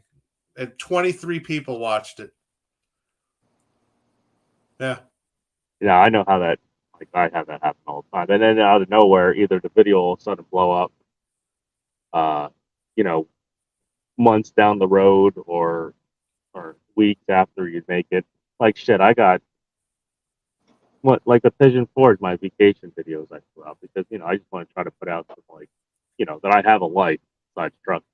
Sure. And let's say I did 2 weeks ago, I got 83 views. That's like a 32-minute video. I sat there, did drone footage, all that shit. Tried to tell a story. You can only do so much. I'm not like a huge blogger anyway, as it is. I at least try, That's how you learn, dude. And like I've got this video, and it was such a simple video because it was something that was very real. Like I talked about how like having a restriction in your air conditioning system on your truck will cause your AC to stop working. And how do you fix that? You get rid of the restriction, then you replace the fuse, boom, 40, 50,000 views, whatever it's at right now. Every summer, I get a spike in views on that. And I get a spike in comments like, hey, you just saved my life, dude. I'm down here. This is where I'm at, dude. Thank you so much. I get those, like, and I'm like sitting there watching that. And I'm like, that's the stupidest video I've ever done. I got a cigarette hanging out my mouth. I'm like, he's free. And I'm like, then you got a restriction. So you take out your air filter, you just blow that motherfucker out until you can get to the next truck stop and get a new one, right? And that's all I did. I took the air filter out, I blew it out, pulled the fuse, put the fuse back in, restarted the truck, and the AC works. And it works. And because I've done air conditioning before I got into trucking, so I know the number one cause of AC issues is a restriction. Right. So the coils freeze up. Yeah. It's because you're not getting enough airflow going through, so it's getting a restriction. So like, I've gone to houses where like their coil is all frozen up. You look up in their return and they got an air filter sucked up into there, and they kept putting a new one in. And you just take it all out, and then I'll be back in 48 hours when it's thawed out, and it's gonna work. Yeah, but like that video shit, like all the Matt's videos and stuff I did for like the last 2 months, my highest video is drama at the truck stop in Kentucky when they decided to have a fight there. Two guys, like the guy walked up and like knocked the other guy out. That's the best fucking thing that happened apparently out of the whole time. So my funnest one, I've only got like 200 views on this video, but there was this guy and he was walking around, he was doing like He had long hair, and he was driving like a prime truck or something like that. But he was walking around the truck stop like freaking the hell out, dude. Like he was having a really bad day. And so I did like a voiceover of like him walking around the truck stop, and he was like doing it. He was like walking around the truck stop like this and shit. I was like, I've got the power. I was like, on drugs. And it's got like 200 views on my channel, but it's the funniest fucking shit I've ever done. I was thinking that was gonna get pretty popular. Yeah, you just described Hesperia, California, by the way. Whole fucking place. Oh, he bounced. What do you do? Fallout? Maybe his phone died. Yeah, it's phone might died. Already lost service. Like fuck out of my videos. Like the highest one is when I did when I like 9400. I did what to look for when you buy a used semi truck. It's like Sure. 10,000 views on it. That And the rest video on that I that. did last week, where I'm doing the fuel mileage on that Cascadia that I'm driving, it's starting to get views. Oh wait, never mind. I'm wrong on that one. Here's probably one of my highest ones now. I did owner operator how to survive 2023. That's up to 12,000 views in 6 months. Wow, Oh. that's doing good. And I mean, it looks pretty. Like I guess the maybe it's the freaking. I can't tell. But the thumbnail I used, it looked pretty. Smart. Right. Tim Harris. Anyone happen to know what happened to Holland Cash? Holland Cash. That name sounds familiar. Yeah, I'm pretty sure I've watched that channel before. But that's the thing, is there's so many channels that blew up over the last 10 years that have disappeared, and there's new channels coming in and stuff. Well, how do you keep track of everybody? It's not hard for it to happen. Hell, I was gone there for almost like 2-3 weeks because I had so much shit. The memory cards were all filled up. I don't want to sit there. You got to edit, and then you got to have time to go through and edit it right. If you're like trying to do reefer loads and shit, You ain't got time. Yeah, but not on a phone. Like maybe at a laptop, like was my plan. I could probably get through it a little bit quicker. But still, it's you're talking about hours and hours of footage. Oh, I've got right now on my editing computer, I have 600 gigs of video I need to edit. Yeah, but what's need? This is a hobby. Yeah, I know. That's what ends up. And then you make some videos, and you look at your past videos, and you're like, fuck, I only got like 82 views. You really want to, do I really want to sit there for 4 hours and edit a video for 82 views? I swear to God, man, the videos that I love to make get 20 views, and I put 8 to 10 hours into those videos. Oh, that's the same shit that happens. And then it gets to the point where it's funny. I'll just get sloppy and just slap shit together, and next thing you know, I'm like, fuck, there's like fucking 400 views on that in like 2 days. Oh, I was like, I'll make some bullshit video on my cell phone, and it's people friggin' love it. Like there's like shit where I'm looking at some of my older videos now where I've like went into like deep editing and like have it set up really good, and the storyline goes real good, and they get like 100 views in fucking 8 months. Yeah, well, like I said, the Cascadia efficiency video, I think I've got 200 views on it right now. I had Red Lady run her car as a camera car. I've got rolling down the highway footage. I've got drone footage. I got cool editing. I told a story, beginning, middle, and end. Now, what I'm kind of wondering is if YouTube, if the algorithm screws you over a little bit, if it doesn't think whatever your video is about, if it doesn't think it's involved in like your genre you're in. Because I look at a lot of these. Well, I don't know though. There you look at just Truckin's videos. He does a lot of scam videos too. But if I've looked at like most of my family or I'm off videos and stuff, there's like a big hit on views compared to my normal trucking. If I'm in front of my truck or I'm doing something involved with trucking. There's a Right, big, because you know, ultimately YouTube is looking for you to be loyal to your category. So if you are a trucking video creator, make trucking videos. well, it's kind of a niche category. You know, I mean, you're not going to blow the fuck up just making trucking videos. You gotta. No. But here's the thing is we can't compare ourselves to like Just Trucking or anybody like that who, you know, has a brand. You know, he's a personality. If you go far enough back, probably my, well, you know, there's also 9 years of fucking old videos still here. But my biggest videos are anything when I was at Prime. When I was going through Prime and talking about the, oh, so I have it. It's a mega carrier and you know, go to The any search PSD engine program or whatever. and put in Prime, it'll be the, you know, trucking company that'll hire me right now without a license. Prime will be the third one listed. Yeah, I know. Yeah. It's crazy. Well, I need to find myself a bed because I don't know if I'm working tomorrow, and I probably am. Yeah, I'm gonna get out of here too. Appreciate you letting me on, brother. I'll probably end up cleaning the house or do something before the wifey wakes up. Yeah. So. Well, I see it's almost daylight behind you. Or is that just the parking Yeah, lot? yeah, it's getting there. It's getting there. It's like Holy almost. crap, man. So. Well, like I said, my sleep schedule's all screwed up. So if Yeah. I don't like reset it by staying up a day or something, like You're done. that's when you start getting the you know, you'll be driving along 5 or 6 hours, things will feel great. Next thing you know, you're like Yeah. what the fuck just happened? So you gotta like reset it or something. That's It what gets a happened pain to in the me. ass. That I run a Portland run yesterday. An hour into it, I'm yawning. I was like, son of a bitch. I started at 9 o'clock in the morning. I'm so used to driving nights and everything.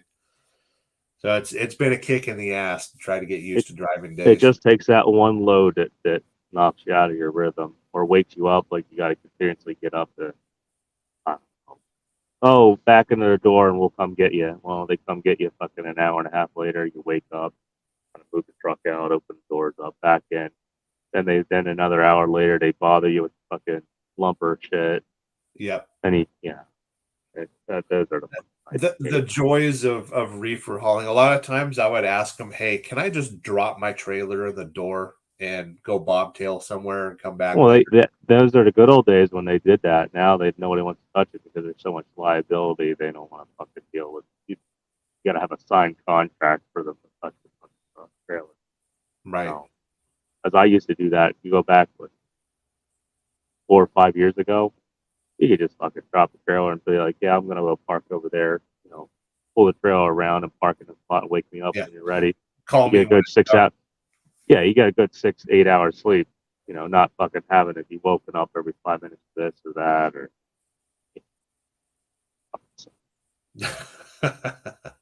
So. Oh, I'm happy with my FedEx trailers. I look at a seal and I pull it down the road. Yeah, you'll be back one day. Not only that, but I'll probably team with Red Lady. I'll probably train her and stuff, and it'll be a few years down the road. But for right now, I'm comfortable where I'm at, and I'll be all right. I don't know. Now, like if I had to do it again, I think I would maybe purchase a truck right now. Well, I'd probably wait a little bit longer. But just the way I've been seeing them getting cheaper and cheaper, and there's some really good deals out there that's even making me think maybe I should, you know, grab one and just for the hell of it throw some money in it. I wouldn't make a move till 6 months after the election. That too. Yeah. Well, you know what though? It sucks like that. How the hell you run your business every 4 years? Every 4 years you might have a major fucking reset. Oh yeah. You know. Hard to recover from that. The average freight rate for my company since 2012, the average freight rate that I have received is $1.92 a mile. That's over 10 years. That's including the COVID craziness and everything. So I've run $1 a mile. I mean, you know how the West Coast works. We get screwed out here. But I didn't pay $3 a gallon for fuel like we're doing now. You know, it's I think instead of it being 2 to 3 year cycles now, it's going to be 5 to 10 year cycles. You know, that those waves are a lot longer in between. Well, especially now with everyone. I can't write it out. That the only way I would do it right now is if I could buy a new truck and run it team and run that warranty as hardcore as I can. But yeah, it's I don't know. I'm happy where I'm at right now. I have the mega carrier business plan, basically. Yeah. And that's pretty much how I kind of starting to unfortunately look at it. Sell the truck when it's 75% of its warranty. You know, there's still 25% warranty left, so there's still value in the truck. Some idiot owner operator say, "Oh, I can bring that to Landstar." Yeah, and fucking 6 months into it, goddamn $1,000 EGR fucking thing. Yeah, his phone died. Yeah, Nevada's saying his phone died. Yep. Well, I'm out of here, brother. I appreciate you. Yeah, I'm too. So, yep, I'll see you there, Sterling. Hey, you know, good luck. Yep. Right. So there we are. I'm going to get out of here too. I don't know. Most people are probably still watching this shit. Probably, they probably fell asleep and left the phones on. So, yeah, this is just basically a boring, being bored, and unfortunately, Insomniac live. So we're gonna cut it off here. So everyone have a good day, I should say. Maybe good night. I don't know. It depends if you're on the West Coast. And yeah, check out the channel, Jack Knight TV, and I try to put out the content. And yeah, have a good one.